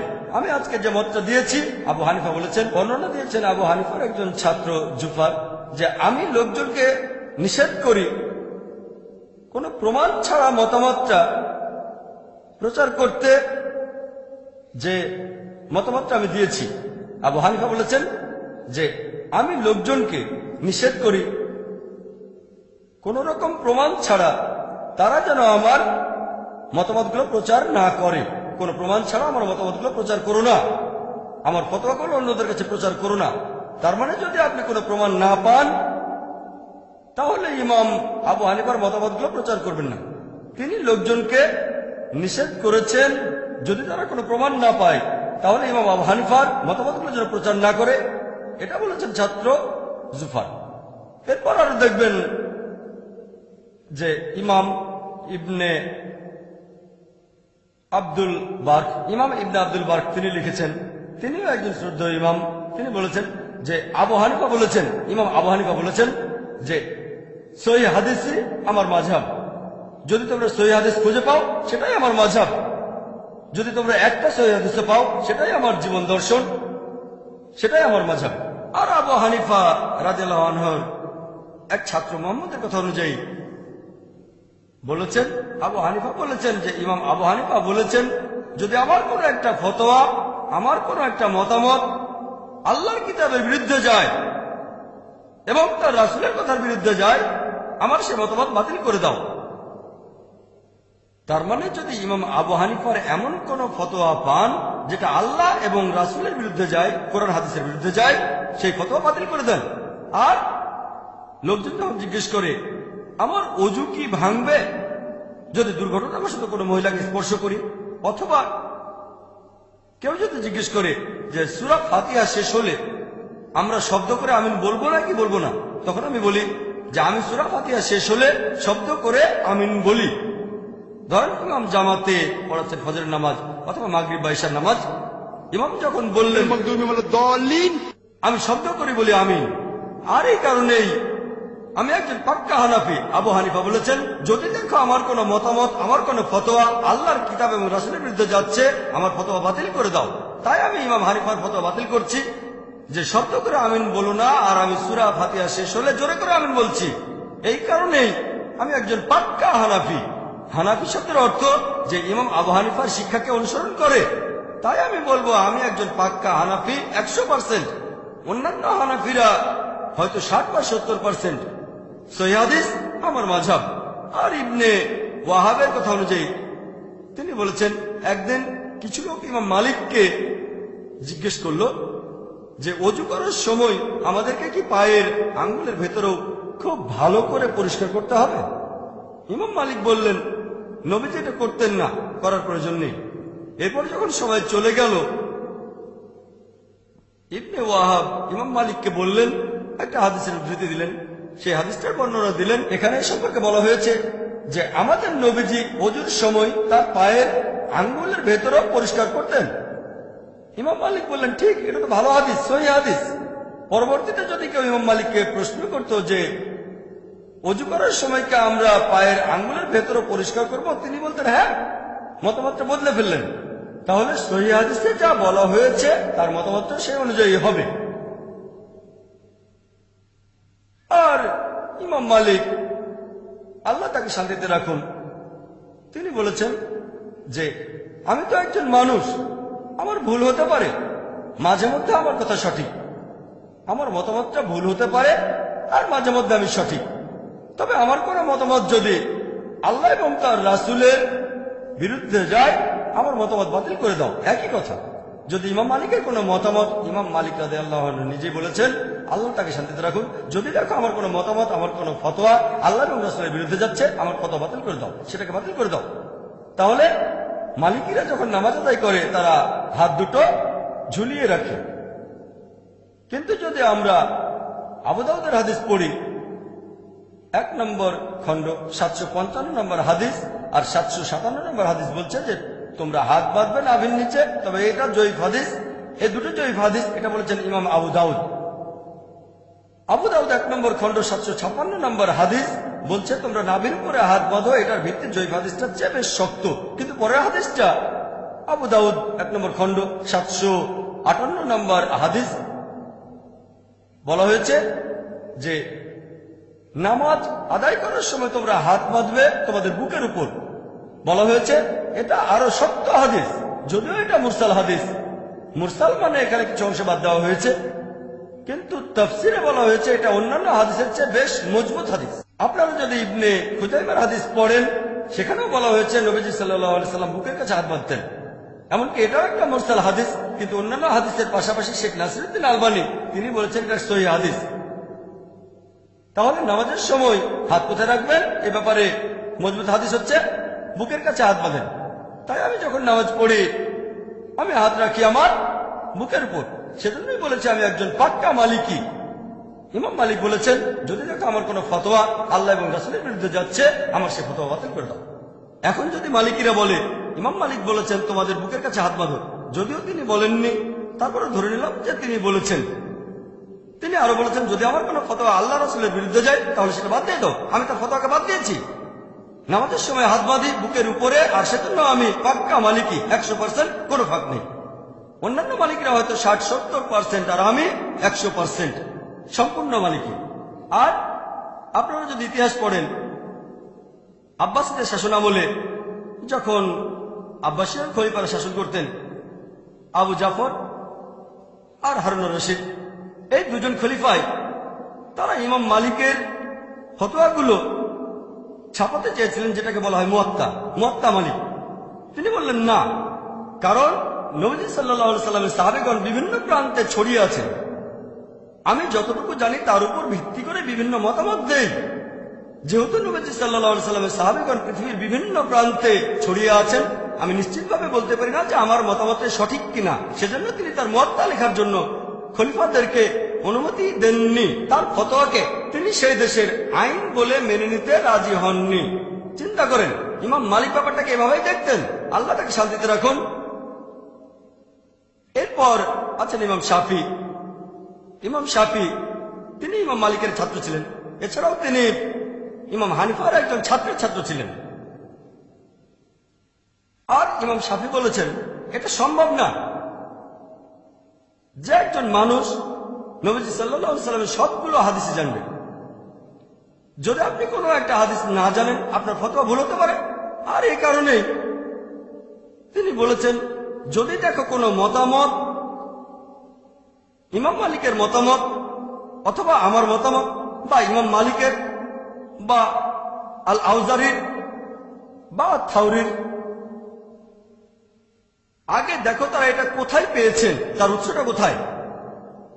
তিনি বলেছেন, আমার মতামত অন্ধভাবে অনুসরণ করো না, চোখ বুঝে আমাকে অনুসরণ করো না।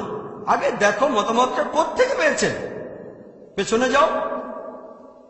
আর ইমাম শাফি, আল্লাহ তাকে শান্তিতে রাখুন, রহমতুল্লাহ আলাইহি, তিনি বলেছেন যে যদি কোনো সহিহ হাদিস খুঁজে পাও সেটাই আমার মাযহাব। তাহলে ইমাম শাফির মাযহাবটা হচ্ছে সহিহ হাদিসের মাযহাব। তিনি বলেছেন, যদি কোনো সহিহ হাদিস খুঁজে পাও যেটা আমার মতামতের বিরুদ্ধে যায়, মতামতটা বাতিল করে দাও। ইমাম শাফি বলেছেন, যদি দেখো আমার কোনো ফতোয়া আল্লাহ এবং রাসূলের বিরুদ্ধে যাচ্ছে, আমার ফতোয়া বাদ দিয়ে দাও। লোকজন যদি আমাকে জিজ্ঞেস করে, যদি ওযু অবস্থায় থাকি, তখন কোনো মহিলাকে টাচ করে বা মহিলা আমাকে টাচ করে, ওযু কি ভেঙে যাবে আমার? আমি বলবো না, এতে ওযু ভাঙবে না, কারণ বেশ কিছু সহিহ হাদিস আছে আবু দাউদ এবং সহিহ মুসলিমে যে ওযু ভেঙে যাবে না। তাহলে এজন্য আমি পাক্কা শাফি। কারণ ইমাম শাফি বলেছেন, যদি তোমরা দেখো যে আমার কোনো ফতোয়া আল্লাহর কালাম এবং নবীজির হাদিসের বিরুদ্ধে যাচ্ছে, অন্য কথা বলছে, আমার ফতোয়া বাদ দিয়ে দাও। এই কারণে আমি একজন পাক্কা শাফি। অন্যান্য শাফিরা হয়তো 60-70% শাফি বা 80%, তবে 100% না, আমি একেবারে পাক্কা শাফি। আর আপনার ইতিহাস পড়লে দেখবেন ইমাম শাফি তিনি তখন বাগদাদে, ইমাম শাফি তার ফতোয়া নিয়ে একটা বই লিখেছিলেন যার নাম আল হুজ্জা। পরবর্তীতে তিনি একবার মিশরে গিয়ে আবার ফিরে এলেন। তারপর তিনি ইমাম লায়েক ইবনে সাদের ছাত্রদের অধীনে পড়াশোনা করলেন। এ সময় অনেক বিষয়ে তার দৃষ্টিভঙ্গি বদলে গেল। তিনি নতুন একটা বই লিখলেন, আলুম। তাহলে ইমাম শাফি প্রথমে একটা বই লিখেছেন আল হুজ্জা, পরে আরেকটা নতুন বই আলুম। তার মানে ইমাম শাফি যখন ইমাম লায়েকের ছাত্রের কাছে পড়েছেন, মানুষের একটা ভুল ধারণা আছে যে ইমাম মাত্র 4 জন, আর অনেক আছেন। এই 4 জন ইমাম তারা অনেক জনপ্রিয়, কারণ তাদের ছাত্ররা তাদের কথা প্রচার করেছেন। এছাড়াও আরো ইমাম ছিলেন, যেমন ইমাম লায়েত ইবনে সাদ। ইমাম শাফি একটা কথা বলেছিলেন, যদিও তিনি ইমাম মালিকের ছাত্র ছিলেন। তিনি বলেছেন যে ইমাম লায়েতের ফিকা সম্পর্কে যে জ্ঞান আছে সেটা ইমাম মালিকের চেয়ে অনেক বেশি। ইমাম শাফি এটা বলতে পারেন, আমরা পারি না। এছাড়াও আরো অনেক ইমাম আছেন। চতুর্থ ইমাম ইমাম আহমদ ইবনে হাম্বল। ইমাম আহমদ ইবনে হাম্বলও একই মত পোষণ করতেন। তিনি এত কঠোর ছিলেন যে ইমাম আবু হানিফা তিনি বলেছেন, নিশ্চিত না হওয়া পর্যন্ত আমার কোনো ফতোয়া লিখো না যদি সেটাতে সবাই একমত হয়। ইমাম আহমদ ইবনে হাম্বল এর চেয়ে অনেক বেশি কড়া ছিলেন। তিনি বলেছেন, আমার কোনো মতামতই লিখে রেখো না। যদি আমার মতামতকে যাচাই করতে চাও, অথবা ইমাম মালিকের মতামত, আমার মতামত, বা ইমাম মালিক, ইমাম শাফি, ইমাম আবু হানিফা প্রধান উৎসগুলো দেখো। আর যদি দেখো আমার কোন ফতোয়া আল্লাহ এবং তার রাসূলের বিরুদ্ধে যাচ্ছে, ফতোয়া বাতিল করে দাও। এই কারণে আমি বলছি, আমি একজন 100% হামলি। হামলি মানে তো যারা ইমাম আহমদ ইবনে হাম্বলকে অনুসরণ করে চলে, আমি পুরো 100% হামলি। আর অন্য হামলিরা হয়তো 70 বা 80%। তাহলে যদি বলেন যে ইমাম আবু হানিফা যা বলেছেন, আল্লাহ সুবহানাহু ওয়া তাআলা তাকে শান্তিতে রাখুন, সেগুলো মানলে হবেন হানাফি। আমি একজন পাক্কা হানাফি, 100% হানাফি। যদি ইমাম মালিককে অনুসরণ করলে মালিকি হওয়া যায়, আমি পুরো 100% মালিকি। আর যদি ইমাম শাফিকে অনুসরণ করলে শাফি হওয়া যায়, আমি 100% শাফি। আর যদি ইমাম আহমদ ইবনে হাম্বলকে মেনে চললে হামলি হওয়া যায়, আমি তাহলে 100% পাক্কা হামলি। কারণ এই চারজন বিখ্যাত ইমামই বলেছেন, যদি দেখো আমার কোন ফতোয়া আল্লাহ এবং রাসূলের বিরুদ্ধে যাচ্ছে, আমার ফতোয়া বাদ দিয়ে দাও তোমরা। দেখেন, এই চারজন ইমামের অনুসারী এই মাযহাবগুলো আসলে কি? মাযহাব শব্দের অর্থ কি? মাযহাব মানে পথ, যাওয়ার রাস্তা অথবা যাওয়ার সময়। মাযহাবের আরেকটা প্রতিশব্দ সুন্নাহ। সুন্নাহ শব্দটার অর্থ পথ। নবীজির সুন্নাহ মানে নবীজির দেখানো পথ। তাহলে এই চারজন বিখ্যাত ইমামের মাযহাব ছিল আমাদের নবীজির মাযহাব। চারজন ইমামই বলেছেন, যদি কোনো সহিহ হাদিস পাও আমার ফতোয়া বাদ দাও। তার মানে এই চারজন ইমাম, তাদের মাযহাব ছিল আমাদের রাসূলের মাযহাব। সহজ, রাসূলের দেখানো পথ। ইমাম আবু হানিফা রাদিয়াল্লাহু আনহু, আল্লাহ তাকে শান্তিতে রাখুন, তিনি নতুন করে হানাফি মাযহাব বলে কিছু চালু করেননি। ইমাম মালিকি মাযহাব নামে নতুন কিছু চালু করেননি। ইমাম শাফি নতুন করে শাফি মাযহাব চালু করেননি তিনি। ইমাম আহমদ ইবনে হাম্বল, তিনি হামলি মাযহাব নামে নতুন কিছু চালু করেননি। তারা সবাই নবীজির মাযহাব অনুসরণ করেছেন। খ্রিস্টানদের মধ্যেও এরকম একটা ভুল ধারণা আছে, যীশু খ্রিস্ট খ্রিস্টান ধর্ম প্রচার করতে আসেননি, তিনি এসেছিলেন ইসলাম প্রচার করতে। একইভাবে এই চারজন ইমামের সবাই এসেছিলেন আমাদের জ্ঞান দিতে, আল্লাহ এবং রাসূলের বিভিন্ন নির্দেশের ব্যাখ্যা দিতে। তারা নবীজি সাল্লাল্লাহু আলাইহি ওয়াসাল্লামের মাযহাব ছাড়া অন্য কোনো মাযহাবে ছিলেন না। আল্লাহ পবিত্র কোরআনে বলেছেন, সূরা নিসার 59 নম্বর আয়াতে উল্লেখ করা হয়েছে, আতিউল্লাহ আতিউর রাসূল, আল্লাহকে মানো এবং তার রাসূলকে মানো। এবং যারা তোমাদের মধ্যে ক্ষমতার অধিকারী, যারা বিভিন্ন ক্ষমতার অধিকারী এবং জ্ঞানের অধিকারী, আপনারা মানবেন আল্লাহ এবং তার রাসূলকে। এরপরে আল্লাহ বলেছেন, তোমাদের মধ্যে যারা ক্ষমতার অধিকারী, যারা জ্ঞানের অধিকারী। তবে আয়াতটা এখানে শেষ হয়ে যায়নি। এখানে আরো বলা হয়েছে, যদি তাদের মতভেদ থাকে আল্লাহ এবং রাসূলের কাছে ফিরে যাও। তাহলে যাদের জ্ঞান আছে, ইমাম শাফি, ইমাম আহমদ ইবনে হাম্বল, ইমাম মালিক, ইমাম আবু হানিফা, আল্লাহ তাদের শান্তিতে রাখুন সবাইকে, তাদের মতভেদ থাকলে আল্লাহ এবং রাসূলের কাছে ফিরে যাবেন। চারজন ইমাম একই কথা বলেছেন, যদি আমার ফতোয়া আল্লাহ এবং রাসূলের বিরুদ্ধে যায়, আমার ফতোয়া বাদ দাও। আল্লাহ একই কথা বলেছেন, আল্লাহ এবং রাসূলকে মানো। এবং যারা ক্ষমতার অধিকারী, যারা জ্ঞানের অধিকারী, তাদের মতভেদ থাকলে আল্লাহ এবং রাসূলের কাছে ফিরে যাও। যদি আল্লাহ এবং শেষ বিচারের দিনে বিশ্বাস রাখো, কারণ এটাই হলো উত্তম এবং পরিণামে প্রকৃষ্টতর। কোন রকম মতভেদ থাকলে আমরা কি করব? আল্লাহ এবং রাসূলের কাছে ফিরে যাব। ব্যাপারটা খুব সহজ। তবে কিছু মুসলিম আছে যারা আমাকে প্রশ্ন করতে পারে, ভাই জাকির, ভালো, যেসব লোকের কোরআন এবং হাদিসের যথেষ্ট জ্ঞান আছে, তাদের জন্য এটা সহজ যে কোনটা ভুল আর কোনটা ঠিক, কোনটা সহিহ হাদিস আর কোনটা জয়ীফ হাদিস। এখন আমরা কিভাবে সাধারণ মুসলিম হিসেবে, কমন মুসলিমরা বুঝতে পারবো যে কোনটা ঠিক আর কোনটা ভুল? প্রশ্নটা খুবই সুন্দর। আমি তাদের বলি, এই জন্য আমরা তাকলিদ করি। তখন তাদের বলি, এই তাকলিদ শব্দটার অর্থ কি? তাকলিদ মানে, দেখেন, কোন ইমামের কথাগুলো অনুসরণ করলে সেটাকে তাকলিদ বলা হয় না, হবেন মুকাল্লিদ। যদি আপনি প্রমাণ করে দেখান আপনার ইমাম ভুল করেছেন, তারপর সেটা শুধরে দিলেন, তখনও আপনি থাকবেন মুকাল্লিদ। যেমন ধরেন, যদি আপনার মায়ের হার্টে কোনো সমস্যা থাকে,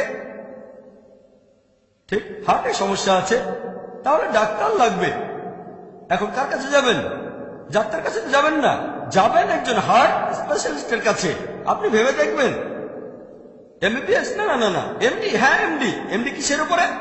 ব্রেনের উপর? না না না না, হার্ট। ঠিক আছে, তাহলে ডাক্তারের কাছে যাওয়ার আগে রিসার্চ করবেন আপনি সেই ডাক্তারের ডিগ্রিটা দেখবেন। এমবিবিএস? না না না, এমডি। হ্যাঁ, কিসের উপরে এমডি? গাইনোকোলজি? না না না, কিডনি? না না না, ব্রেন? না না না, কার্ডিওলজি? হ্যাঁ ঠিক আছে, ডিএম। আরো উপরে এমডি অব মেডিসিন, তার চেয়ে বড় ডাক্তার হচ্ছে ডিএম। আগে রিসার্চ করে তারপরে ডাক্তারের কাছে যান। যে কোনো ডাক্তারকে তো দেখাবেন না। যদি রাস্তায় কেউ বলে আপনার মায়ের হার্টের সমস্যা, একটা কাজ করেন, আপনি কি সেটা করবেন? তার কথা শুনবেন না, আপনি রিসার্চ করবেন। একইভাবে তৃতীয় ক্যাটাগরি, আল্লাহ এবং তার রাসূলকে মানো। তৃতীয় ক্যাটাগরি হলো তোমাদের মধ্যে যাদের জ্ঞান আছে অথবা যারা হলো ক্ষমতার অধিকারী। আপনি রিসার্চ করবেন। একজন বিশেষজ্ঞ কোনো মত দিলে সেটা ঠিক হতে পারে, ভুলও হতে পারে, আপনি সব চেক করতে পারবেন না। ধরেন 10 জন বিশেষজ্ঞের মত শুনলেন, আপনি বললেন যে প্রথম বিশেষজ্ঞ প্রায় 30-40টা রেফারেন্স দিয়েছেন, আমি 20টা চেক করে দেখেছি, 20টাই কোরআন এবং সহিহ হাদিসে, তাহলে 21 নম্বরটা চেক করতে হবে না। এরপর তৃতীয় বিশেষজ্ঞকে দেখলেন, তারটা হলো মিক্সচার, কিছু আছে সহিহ হাদিস আর কিছু জয়ীফ হাদিস। তৃতীয় বিশেষজ্ঞ, তার বলা বেশিরভাগ কথাই হচ্ছে ভিত্তিহীন, সেখানে কোনো সহিহ হাদিস নেই। বুখারী, সহিহ বুখারী খোলেন, 7000-এরও বেশি হাদিস আছে, একটার সাথেও মিলে না। তাহলে অনেক বিশেষজ্ঞ আছেন, আপনি চেক করে দেখবেন। এখন আপনি চেক করে তারপর বুঝতে পারলেন যে হ্যাঁ, প্রথম বিশেষজ্ঞ, হ্যাঁ, কথা বলার সময় তিনি রেফারেন্স দেন, সব রেফারেন্সগুলো চেক করে কোরআন হাদিস দিয়ে। তারপর কি হবে? তাদের কোনো প্রশ্ন করলেন, 3 জন বিশেষজ্ঞ মতামত দিলেন, আপনি অটোমেটিক্যালি মানবেন প্রথম জনের কথা, কারণ এর আগে তার 20টা রেফারেন্স চেক করেছেন, সবগুলোই ঠিক ছিল। তাহলে ইনশাল্লাহ 21 নম্বর রেফারেন্সটাও ঠিক হবে। প্রত্যেক মুসলিম বিশেষজ্ঞের বলা সবকিছু চেক করতে পারবেন না। আপনি এখানে আগে রিসার্চ করে নেবেন। প্রথম যে বিশেষজ্ঞ, হ্যাঁ, তিনি কোরআন হাদিস নিয়ে কথা বলেন। ধরেন মোট 4 জন বিশেষজ্ঞ, ইনি হলেন প্রথম বিশেষজ্ঞ। এরপর দ্বিতীয় বিশেষজ্ঞ যা বলেছেন তার কিছু সঠিক কিছু বেঠিক। এরপর তৃতীয় যে বিশেষজ্ঞ, বেশিরভাগই ভুল। তাহলে আপনি রিসার্চ করে বোঝার চেষ্টা করবেন যে কেমন বিশেষজ্ঞ। তারপর যদি রিসার্চ না করে প্রথম বিশেষজ্ঞকে মেনে চলেন, কোনো সমস্যা নেই। তবে ধরেন আপনি প্রথম বিশেষজ্ঞের কথা মানেন, তার উপরে রিসার্চ করেছেন, আরেকজন বিশেষজ্ঞ বললেন প্রথমজন যা বলেছেন সেটা ভুল, আমি প্রমাণ করে দেখাতে পারি কোরআন এবং হাদিস দিয়ে। প্রমাণটা চেক করেন, যদি প্রমাণ ভুল হয় তাকে বাতিল করেন, প্রথমজনকে মেনে চলেন। কিন্তু সেই প্রমাণটা সেই বিশেষজ্ঞ যেটা দেখিয়েছেন যে কোরআন আর হাদিসের কথা প্রথম বিশেষজ্ঞের কথার বিরুদ্ধে যাচ্ছে, তাহলে প্রথম বিশেষজ্ঞের কথা বাতিল করে দেন। এখানে আরেকটা উদাহরণ দেই। যেমন ধরেন আমি যখন কিছু শুনি, আমি যেটা বলি লেকচারের আগে আমি রিসার্চ করি, কিন্তু আমার মাথার ভেতরে আরো অনেক তথ্য আছে, অনেক ইনফরমেশন আছে যেগুলো চেক করা হয়নি। তারপরও ক্যাটাগরি করি। যেমন ধরেন, যদি আমি শেখ নাসিরউদ্দিন আলবানীর কোনো মতামত শুনি, মাশাআল্লাহ, তিনি কিছুদিন আগে মারা গেছেন, আমার মতে তিনি বর্তমান সময়ের অন্যতম সেরা মুহাদ্দিস ছিলেন। তাই তিনি যা বলেছেন আমি সেগুলো অনুসরণ করি, কারণ আমি চেক করে দেখেছি তিনি মাশাআল্লাহ কোরআন হাদিস অনুযায়ী কথা বলতেন। কিন্তু কেউ যদি ফতোয়া দেন নাসিরউদ্দিন আলবানীর বিরুদ্ধে, যদি সেটা কোরআন হাদিস অনুযায়ী হয়, নাসিরউদ্দিন আলবানীর ফতোয়াটাকে আমি বাতিল করে দেব, করতে পারি। তবে আমি জানি যে প্রত্যেক মানুষই ভুল করতে পারে। ইমাম শাফি ভুল করেছেন, ইমাম আবু হানিফা ভুল করেছেন, ইমাম আহমদ ইবনে হাম্বল, ইমাম মালিকও ভুল করেছেন। তাহলে নাসিরউদ্দিন আলবানী ভুল করতে পারেন? করতে পারেন। তবে সেই বিশেষজ্ঞদের একজন যারা কোরআন হাদিস অনুযায়ী কথা বলেন, তাহলে যদি কেউ ফতোয়া দেন এখানকার স্থানীয় লোক আর নাসিরউদ্দিন আলবানি, আমি আলবানির কথাটাই মানবো। যদি হাতে সময় থাকে, তবে লেকচারে কিছু বললে সেটা আমি চেক করি, লেকচারটা চেক করে নিই, কারণ সেটার দায়িত্ব আমার। তবে যদি আমি কোনো মতামত দিতে চাই, আমার পক্ষে সব হাদিস চেক করা সম্ভব না, কঠিন, সাধারণ মানুষের পক্ষে কঠিন। তাই দেখতে হবে কোন বিশেষজ্ঞের কথা শুনছেন, অথবা কোন বইটা পড়ছেন, কার লেখা বই পড়ছেন, কার লেকচারের কাছে আপনি শুনছেন।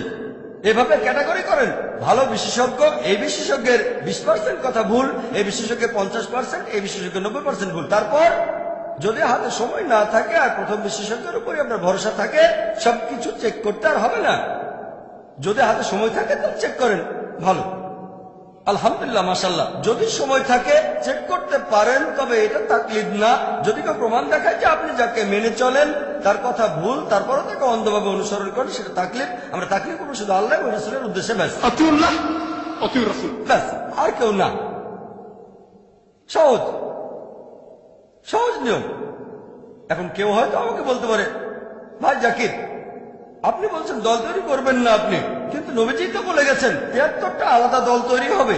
আমি বলবো, হ্যাঁ, নবীজি বলেছেন এমনটা হবে, বলেননি এটা করা উচিত।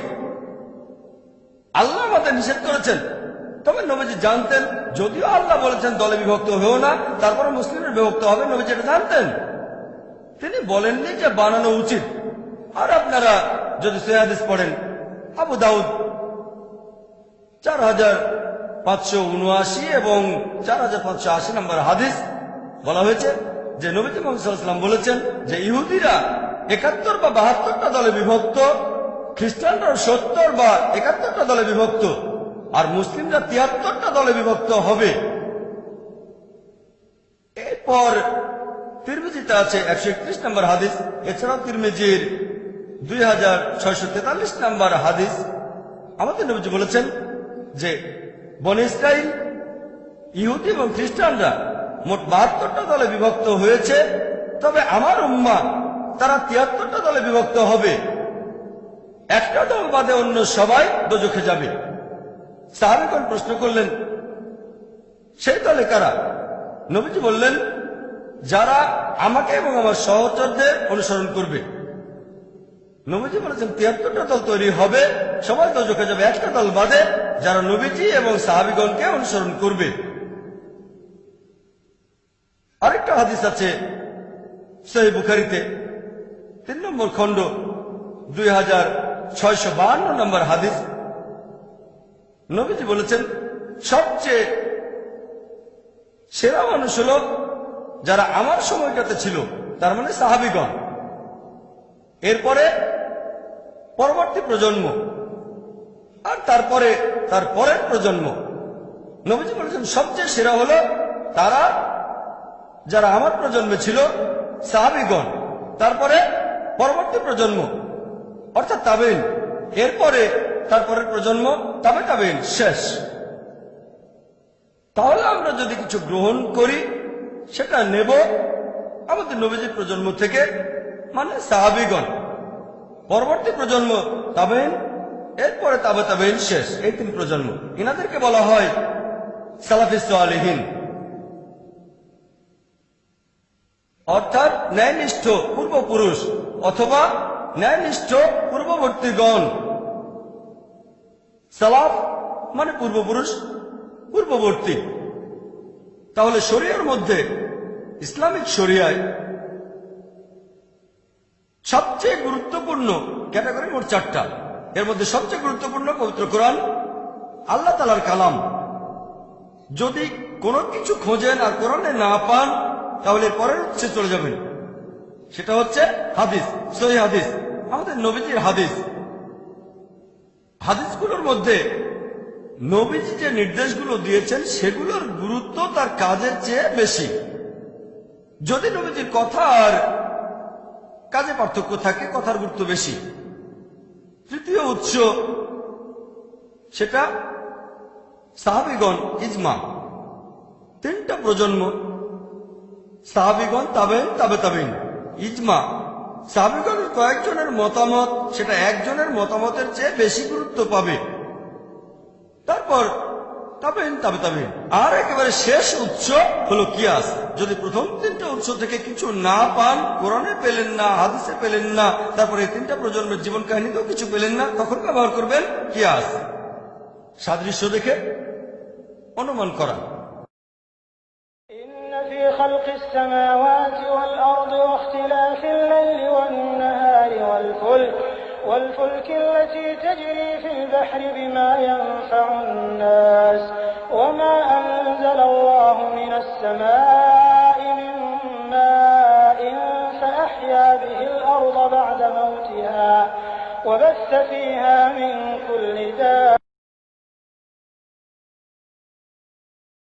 About every move you make, it's time to share and to declare the hope in my heart won't break.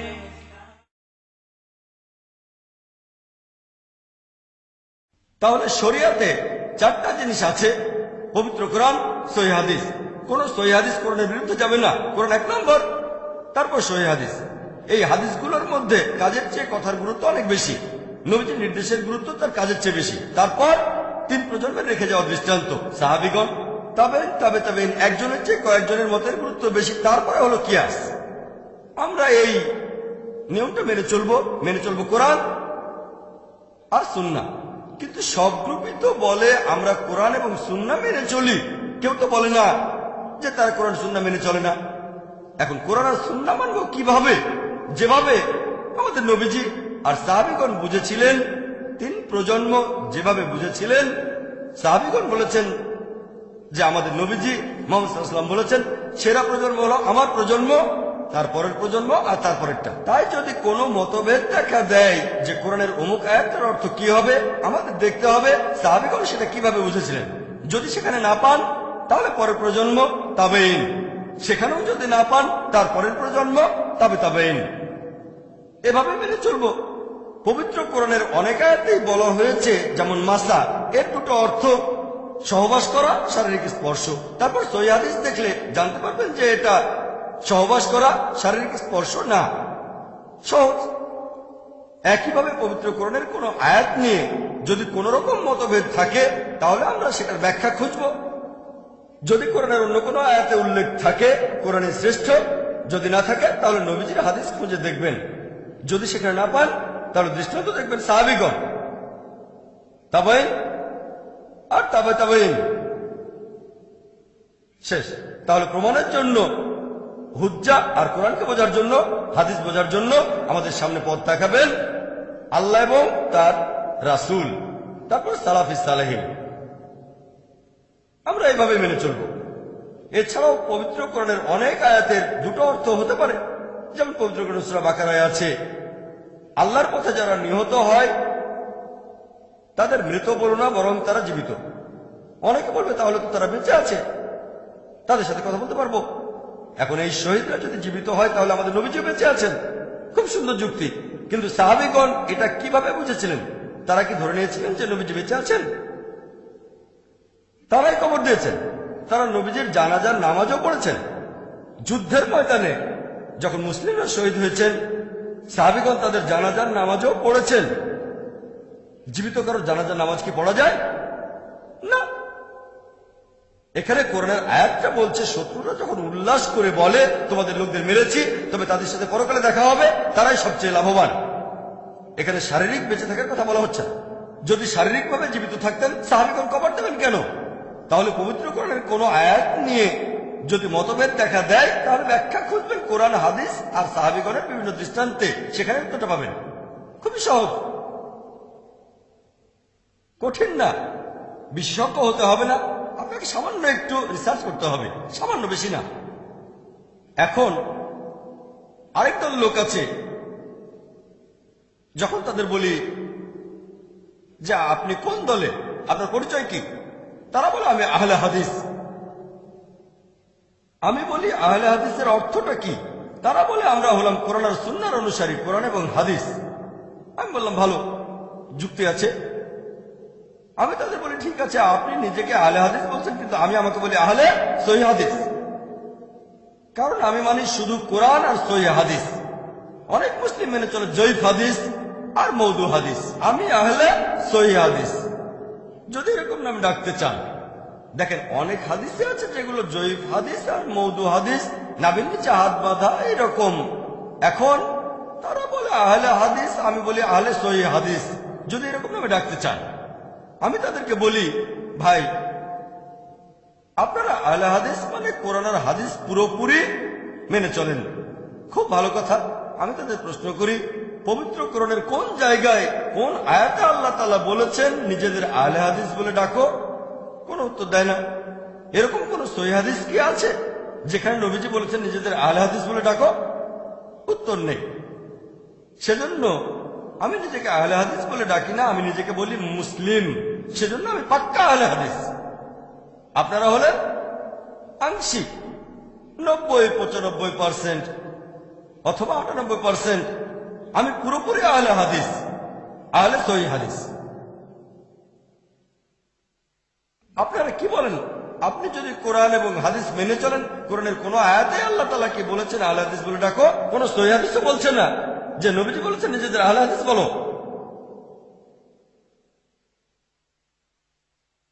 এছাড়াও আরো একটা গ্রুপ আছে, এরাও আহলে হাদিসের মতোই।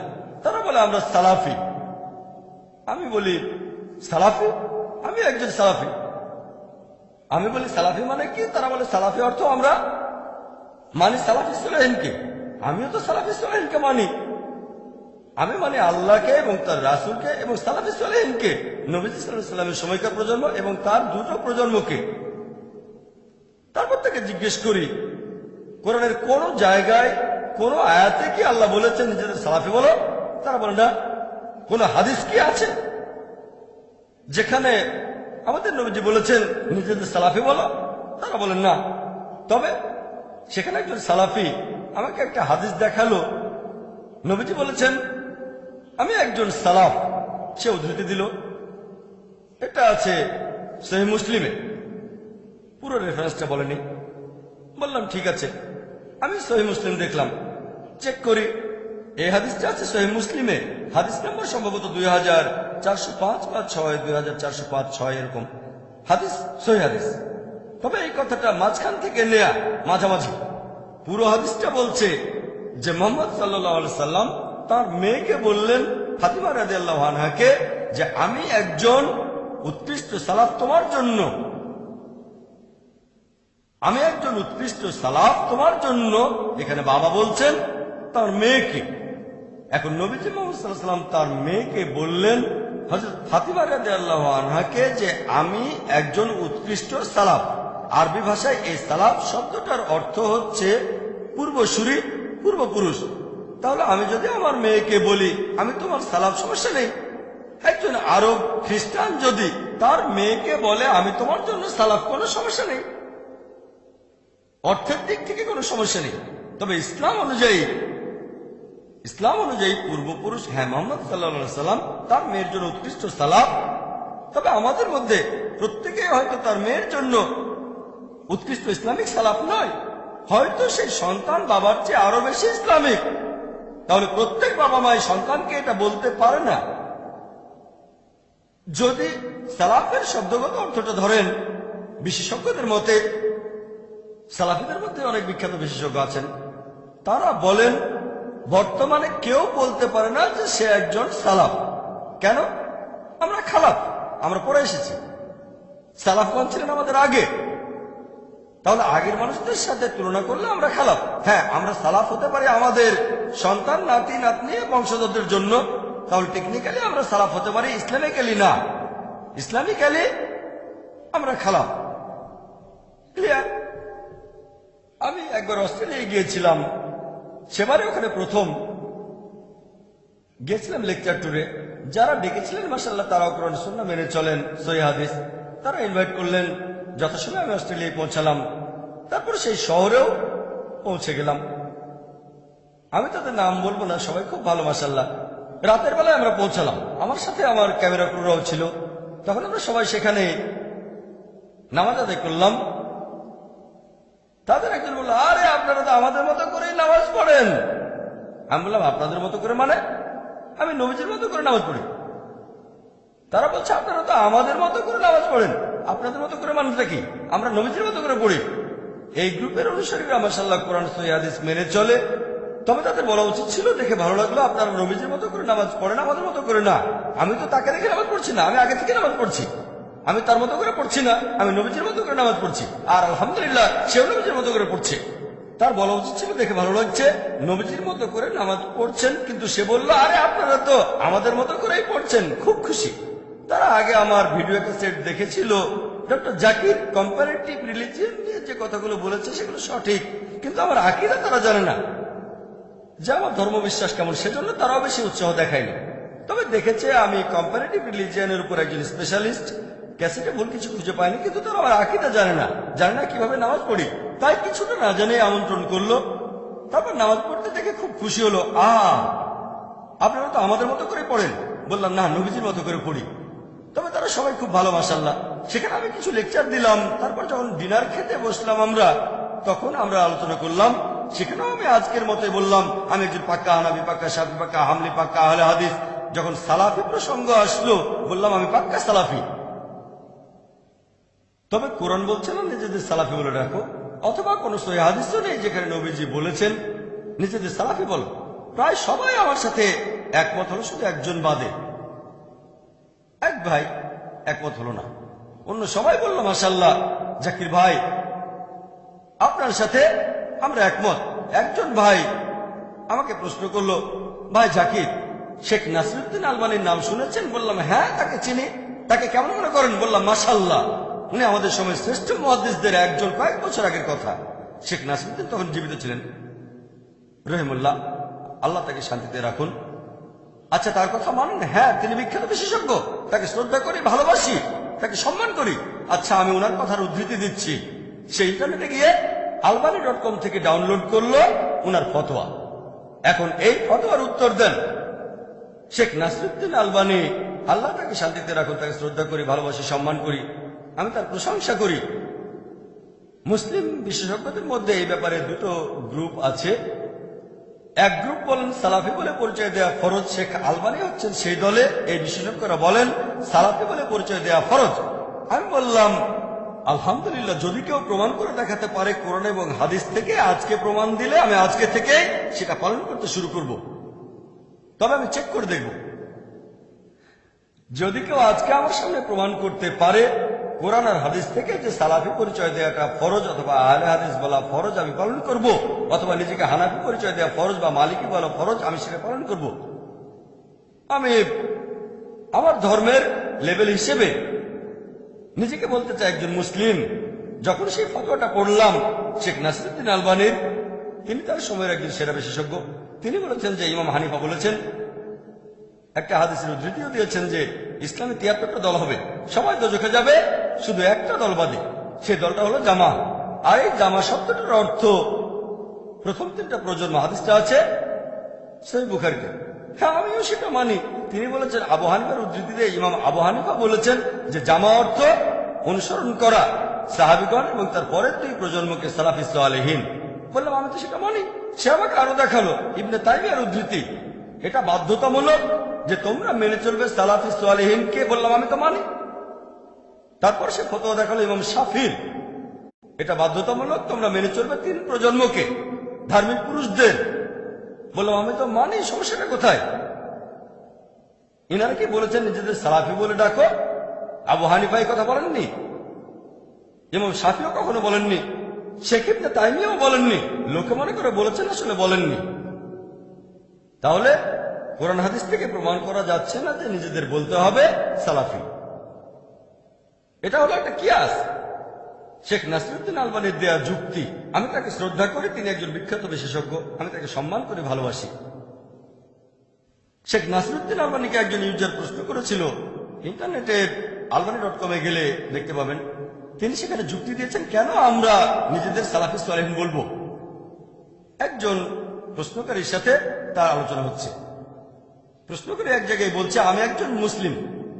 শেখ নাসিরউদ্দিন আলবানী বললেন, আপনি কোন ধরনের মুসলিম? আপনি কি খারিজি? আপনি কি মুতাজালি? আপনি কি শিয়া নাকি রেফাদি নাকি আপনি কাদরি? কোন ধরনের মুসলিম? প্রশ্নকারী বলল, আমি কোরআন সুন্নাহ মেনে চলা একজন মুসলিম। কোন সুন্নাহ? কোরআন সুন্নাহ তো সবাই মেনে চলে। যেমন খারিজিরা কোরআন সুন্নাহ মেনে চলে, শিয়ারাও কোরআন সুন্নাহ মানে, কাদরিরাও কোরআন সুন্নাহ মানে। কোন ধরনের কোরআন সুন্নাহ? সে তখন বলল, আমি কোরআন এবং সুন্নাহ মেনে চলি যেভাবে সালাফি সালেহীন এগুলোর ব্যাখ্যা করেছিলেন। তখন শেখ বললেন, হ্যাঁ, খুব ভালো, আমরা কোরআন সুন্নাহ মানব যেভাবে সালাফি সালেহীন এগুলোর ব্যাখ্যা করেছেন। তাহলে এই বড় সেন্টেন্সটা ছোট করে বললে শব্দটা হচ্ছে সালাফি। তর্কে তিনি জিতে গেলেন। এটা বলছে সালাফিরা। শেখ তর্কে জিতলেন। ইন্টারনেটে গেলে দেখতে পাবেন আমি শেখ আলবানীকে শ্রদ্ধা করি। আমার অনেক লেকচারে কোনটা সহিহ হাদিস কিনা সে ব্যাপারে উনার রেফারেন্স দিয়েছি। তাকে শ্রদ্ধা করি, ভালোবাসি, তাকে সম্মান করি, তবে তাকলিদ না। তাকলিদ শুধুমাত্র আল্লাহ এবং রাসূলের জন্য। হ্যাঁ, এটা যুক্তি, এটা হলো কিয়াস। এখন আমি বলবো কোরআন এবং সুন্নাহ থেকে প্রমাণ করে দেখান, যুক্তি না।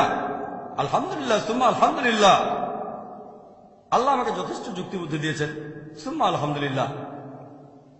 আমি কোনো বিশেষজ্ঞ নই। আমি নিজেকে মনে করি ছাত্র, তালবে ইলম, জ্ঞান আহরণ করি। তবে আল্লাহর রহমতে অনেক বিশেষজ্ঞের সঙ্গে কথা বলেছি। ইন্ডিয়ার অনেক বড় বড় বিশেষজ্ঞের সঙ্গে আলোচনা করেছি। কেউ এসেছেন নাদবা থেকে, কেউ দেওবান থেকে, সৌদি বিশেষজ্ঞদের সঙ্গে আলোচনা করেছি। আলহামদুলিল্লাহ, অন্যান্য দেশের বিশেষজ্ঞদের সঙ্গে আলোচনা করেছি। আল্লাহ আমাকে সুযোগ দিয়েছেন আমাদের সময়ের এই বিখ্যাত বিশেষজ্ঞদের সঙ্গে আলোচনা করতে পেরেছি। আলহামদুলিল্লাহ, সুম্মা আলহামদুলিল্লাহ। ওনাদের সংস্পর্শে আসার পর আল্লাহ আমার জ্ঞান আরো বাড়িয়ে দিয়েছেন। তারপরও আমি একজন ছাত্র, খুবই ক্ষুদ্র, আমার জ্ঞান খুবই সামান্য। তবে যুক্তি পাল্টা যুক্তির ব্যাপারে আল্লাহ আমাকে রহমত করেছেন। এখন আপনি কোন ধরনের মুসলিম? আপনি কি খারিজি? আপনি কি মুতাজালি? আপনি কি শিয়া নাকি কাদরি নাকি আপনি সুফি? এটা নিয়ে ছিল তর্কটা। সেই প্রশ্নকারী আর শেখের আলোচনা।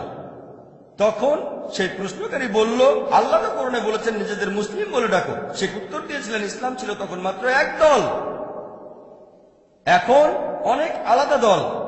সেজন্য এটা মুসলিমদের জন্য ফরজ, বাধ্যতামূলক যে আমরা নিজেদের পরিচয় দিতে গিয়ে বলবো সালাফি।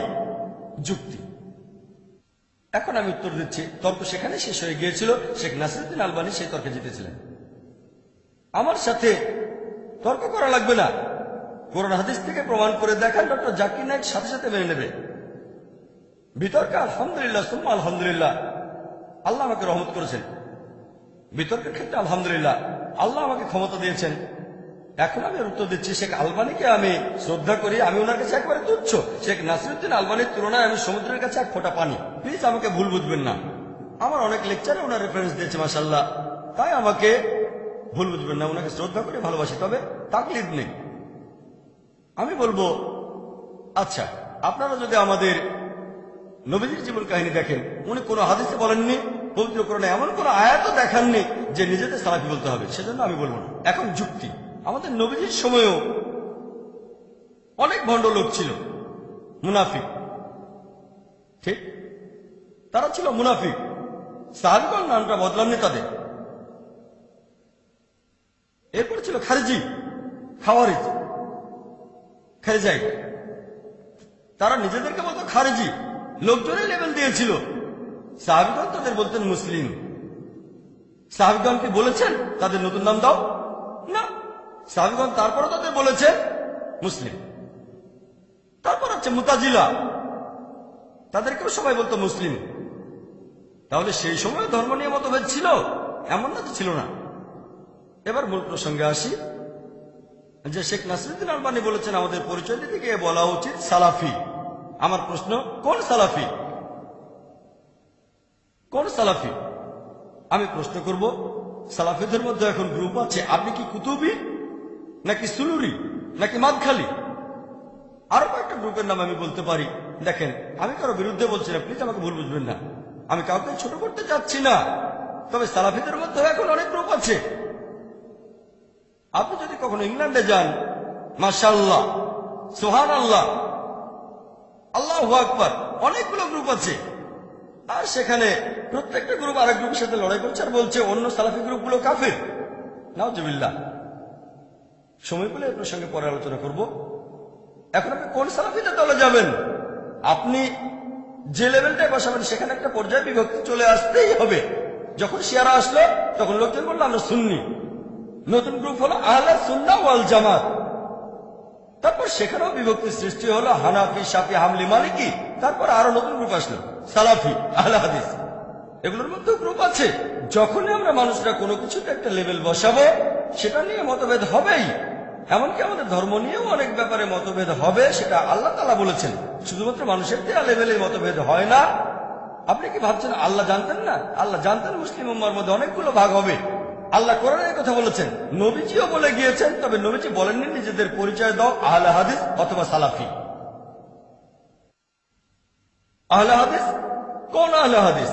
আমি যেখানে থাকি সেই বোম্বেতে দুটো আহলে হাদিস আছে, জামিয়াত আহলে হাদিস আর গুরবা আহলে হাদিস। এখন আপনি কোন দলে যেতে চান? এক আহলে হাদিস আরেক আহলে হাদিসকে দোষারোপ করে। দেখেন, আমি এখানে আহলে হাদিসের নামে বদনাম করছি না, এজন্যই বলছি টপিকটা স্পর্শকাতর। ও আল্লাহ, আমি এখানে বলেছি শুধু কোরআন আর আল্লাহ রাসূলকে নিয়ে। প্লিজ আমাকে ভুল বুঝবেন না। আমি নাসিরউদ্দিন আলবানীকে শ্রদ্ধা করি, সালাফিদের শ্রদ্ধা করি। আরো বলবো, আশেপাশে বিভিন্ন মুসলিম গ্রুপ দেখেন, আপনারাও একমত হবেন যে আহলে হাদিস আর সালাফিরা কোরআন সুন্নাহ সবচেয়ে কাছাকাছি। এটা আমি স্বীকার করব। তবে তবে কোন সালাফি? প্রথম দিকে হয়তো নাসিরউদ্দিন আলবানীর সময়ও সালাফিদের মধ্যে গ্রুপ ছিল, এখন অনেক গ্রুপ আছে। সুরুলি, মাদখালি, কুতুবি। ও এর কথা ঠিক না, ওর কথা ঠিক না, ও নিজেকে সালাফি বলছে ঠিক না। এখন এসেছে নতুন বই, ট্রু সালাফি। ট্রু সালাফি। আমি সালাফিদের একটা দাওয়া অনুষ্ঠানে গিয়েছিলাম। ট্রু সালাফি, ট্রু সালাফি। এই ট্রু সালাফিটা কি? আমরা বোম্বেতে দাওয়ার উপরে ট্রেনিং দেই। পৃথিবীর বিভিন্ন দেশ থেকে লোকজন ট্রেনিং নিতে আসেন। সেবার 14টা দেশ থেকে 19 জন এসেছিলেন। তাদের অনেকেই এসেছিলেন মদিনা ইউনিভার্সিটি থেকে, মাশাআল্লাহ। তারপর বাহরাইন ইউনিভার্সিটি থেকে, এরকম তাদের অনেকেই সালাফি, মাশাআল্লাহ। তাদের সাথে আলোচনা করলাম সেখানে। আমি তাদেরকে প্রশ্ন করলাম, সালাফি হলো শর্টকাট, সংক্ষেপে বলা। পুরোপুরি বললে আমি কোরআন সুন্নাহ মানি যেভাবে সালাফি সালেহীন মানতেন, সংক্ষেপে সালাফি। আমি তাদের বললাম, সালাফি সালেহীন আগে নাকি মুহাম্মদ সাল্লাল্লাহু আলাইহি সাল্লাম আগে, কে বড়? তারা বলল মুহাম্মদ সাল্লাল্লাহু আলাইহি সাল্লাম। তাহলে নিজেদের মোহাম্মদই বলছেন না কেন? কি বলেন? ইন্ডিয়ার নিজেদের মোহাম্মদই বলে কারা? আপনারা কি তা জানেন? জানেন আপনারা? আমরা কি তাদের কথা মানি না? ইন্ডিয়ায় কারা নিজেদের আহমদিয়া বলে ডাকে? এখন কে বড়, মুহাম্মদ সাল্লাল্লাহু আলাইহি সাল্লাম না আল্লাহ? আল্লাহ। এখন যে আল্লাহর কাছে আত্মসমর্পণ করে তাকে বলা হয় মুসলিম। আমরা জানি মুসলিমদের মধ্যে অনেক দল আছে, নতুন নাম দিলে সেটার মধ্যে একটা বিভক্তি এসে যাবে। হানাফি মাযহাবে 4টা গ্রুপ আছে, শাফি মাযহাবে আছে কাদিম আর জাদিদ।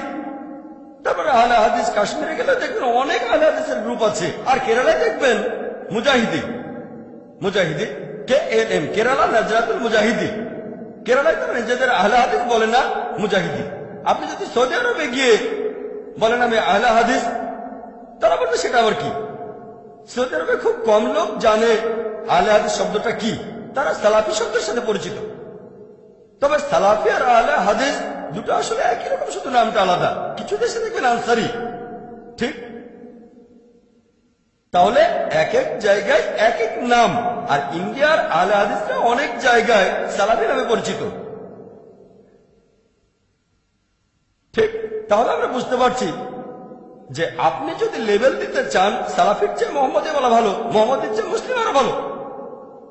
সেজন্য আমি বলি নবী এবং রাসূলকে মানবো। আর নিজেকে লেভেল দিতে চাইলে আমি যেটা দেব সেটা হচ্ছে মুসলিম, আর কিছু না।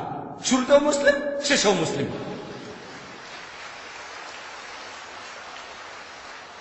আমি কোনো মুসলিম ভাইকে ছোট করছি না, হোক হানাফি, শাফি, হামলি, মালিকি, আহলে হাদিস। আনটিল হোয়েন উই ডিফার, এই বইটা লিখছেন শেখ ওতাইমি। আপনারা আমাদের এখানে বইটা পাবেন।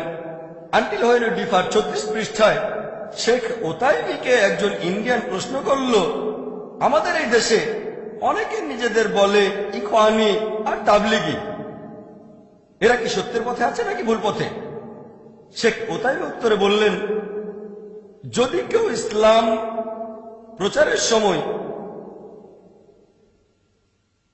পরিচয় দিতে গিয়ে বলে ইখওয়ানি, তাবলিগি বা সালাফি, সে ভুল পথে আছে। তাহলে প্রশ্নের মধ্যে সালাফি শব্দটা ছিল না, শেখ ওতাইমি সেখানে শব্দটা যোগ করলেন। যদি কেউ নিজেকে ইখওয়ানি, তাবলিগি বা সালাফি বলে ইসলাম প্রচারের সময়, তাহলে সে ভুল পথে আছে। এই কথাটা কিন্তু আমি বলিনি, ডক্টর জাকির নাইক কিছুই না ইসলামে, আমি শূন্য। শেখ ওতাইমি মাশাআল্লাহ অনেক বিখ্যাত, শেখ ওতাইমির ফতোয়াটা শুধু আমি মেনে চলছি। কোন সালাফি যদি আমাকে দোষারোপ করেন, তাহলে শেখ ওতাইমিকেও দোষারোপ করতে হবে। তবে সালাফিদের ওয়েবসাইটে গেলে আপনারা দেখবেন তারা বলছেন যে শেখ ওতাইমিও বলেছেন নিজেদের সালাফি বলতে হবে। তিনি কি বলেছেন? বলেছেন সালাফি সালেহিনকে মেনে চলতে হবে। সে কথা তো আমিও বলি। এভাবে বললে শেখ ওতাইমিও আপত্তি করবেন না। তবে ধর্মপ্রচারের সময় যদি বলে নিজেদের সালাফি বলতে হবে, তিনি বলেছেন এই কাজটা ভুল, ভুল কাজ।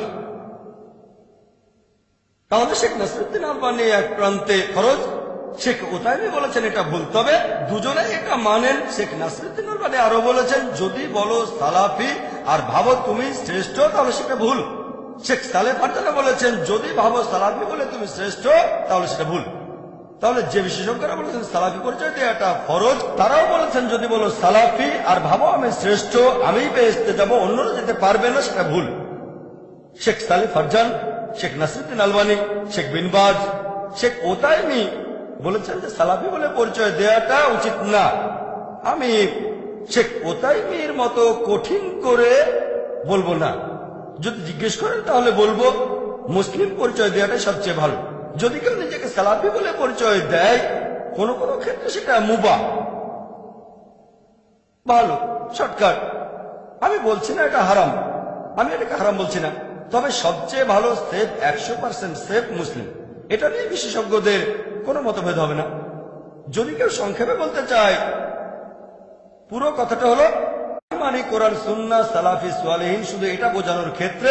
যদিও ব্যাপারটা এমন না, লোকজন বলে সালাফি বেহেশতে যাব, অন্য সবাই দোজখে যাবে, এভাবে বললে সেটা ভুল। সংক্ষেপে আমি এটাকে বলবো মুবাহ, এটা ফরজ না। আমি এখানে যার ফতোয়াটা মানব তিনি শেখ সালেহ মুনাজ্জিদ।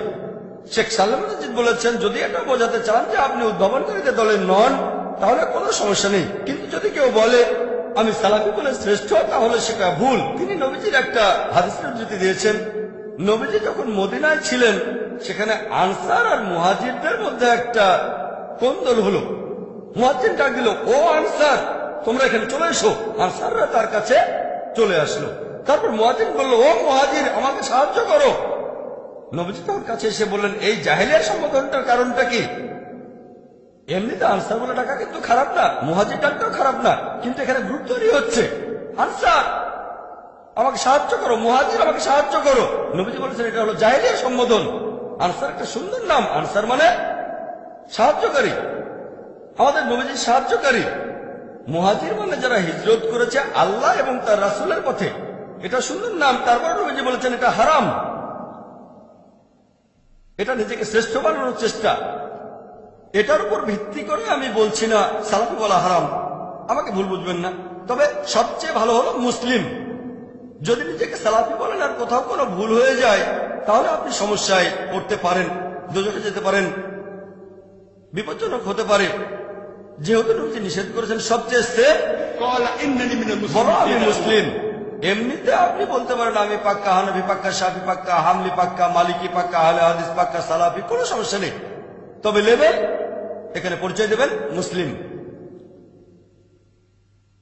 লেকচার শেষ করার আগে কয়েকজন বিশেষজ্ঞের কিছু বক্তব্যের উদ্ধৃতি দেব, যাতে আরো ভালো বুঝতে পারেন। এখন অনেকে তাকলিদের কথা বলেন, তাকলিদ থাকলে তাকে কাফির বলা হচ্ছে। ইমাম শাফি, আল্লাহ তাকে শান্তিতে রাখুন, তিনি বলেছেন আল্লাহ সুবহানাহু ওয়া তাআলাকে ডাকবে, আল্লাহ যে নামগুলো বলেছেন অন্য নামে ডাকাটা হারাম, কুফরি। আল্লাহকে ডাকবেন যে নামে আল্লাহ এবং তার রাসূল ডেকেছেন, অন্য নামে না, অন্য নামে ডাকাটা সেটা হারাম। তবে কেউ যদি অন্য নামে ডাকে ব্যাপারটা না জেনে, তাহলে সে কাফির নয়। ইমাম শাফি। শেখ ইবনে তাইমিয়া কি বলেছেন জানেন? তিনি বলেছেন যদি কেউ কোন মানুষকে সেজদা করে আর মনে করে এটাই তার দিন, তাহলে সে অবিশ্বাসী নয়। শেখ ইবনে তাইমিয়া। যদি কেউ কোনো মানুষকে সেজদা করে, শেখ ইবনে তাইমিয়া বলেছেন যদি কেউ কোনো মানুষকে সেজদা করে, রক্ত মাংসের মানুষকে, আর ভাবে এটাই তার দিন, তাহলে সে অবিশ্বাসী না যতক্ষণ না কেউ তাকে ব্যাখ্যা করে বলে তারপরে সে মুখ ফিরিয়ে নেয়। শেখ ইবনে তাইমিয়া একজন বিশেষজ্ঞ।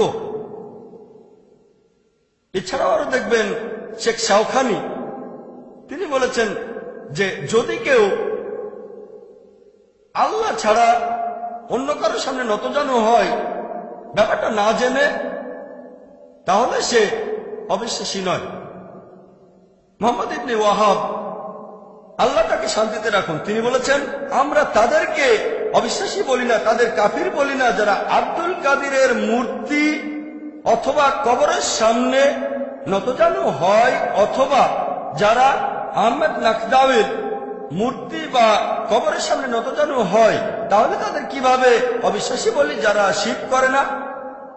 আমরা বলি আমরা অনেক জানি, আমরা অন্যদেরকে বলি কাফির কাফির ইত্যাদি। লেকচার শেষ করার আগে নবীজির দুটো হাদিসের কথা বলবো। মুহাম্মদ সাল্লাল্লাহু আলাইহি ওয়াসাল্লাম বলেছেন, সহিহ মুসলিম 3 নম্বর খণ্ড 4565 নম্বর হাদিস, যে আরফাজা, আল্লাহ তাকে শান্তিতে রাখুন, উদ্ধৃতি দিয়েছেন যে আল্লাহ রাসূল বলেছেন একটা সময় আসবে যখন সমাজে অনেক খারাপ কাজ হবে, আর কখনো যদি কেউ মুসলিম উম্মার একতা নষ্ট করতে চায় তাকে তরবারি দিয়ে আঘাত করো, যদি সে তাতেও না থামে মেরে ফেলো। নবীজি বলেছেন যদি কেউ মুসলিম উম্মার একতা নষ্ট করতে চায় তাকে তরবারি দিয়ে আঘাত করো, যদি তাতেও না থামে তাকে মেরে ফেলো। সহিহ মুসলিম 3 নম্বর খণ্ড 4565 নম্বর হাদিস।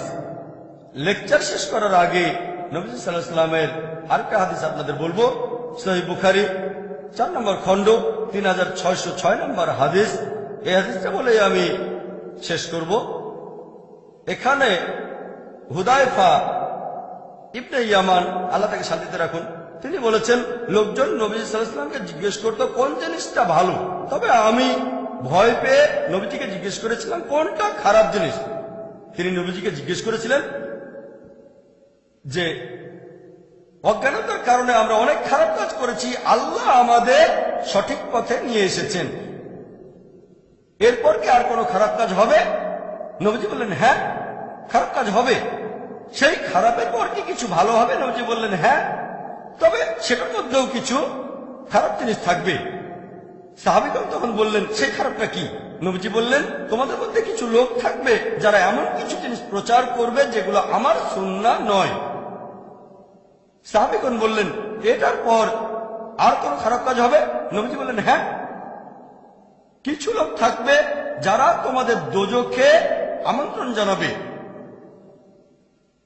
তখন হুদায়ফা, আল্লাহ তাকে শান্তিতে রাখুন, তিনি বললেন আমাদের কি করা উচিত?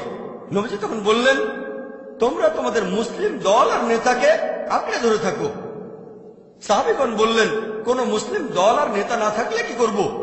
নবীজি তখন উত্তর দিলেন যদি কোনো মুসলিম দল আর নেতা তখন না থাকে তাহলে সব দল থেকে নিজেকে বিচ্ছিন্ন করে ফেলো, প্রয়োজন হলে গাছের শিকড় কামড়ে পড়ে থাকবে যতক্ষণ না আল্লাহ সুবহানাহু ওয়া তাআলার সামনাসামনি হচ্ছ।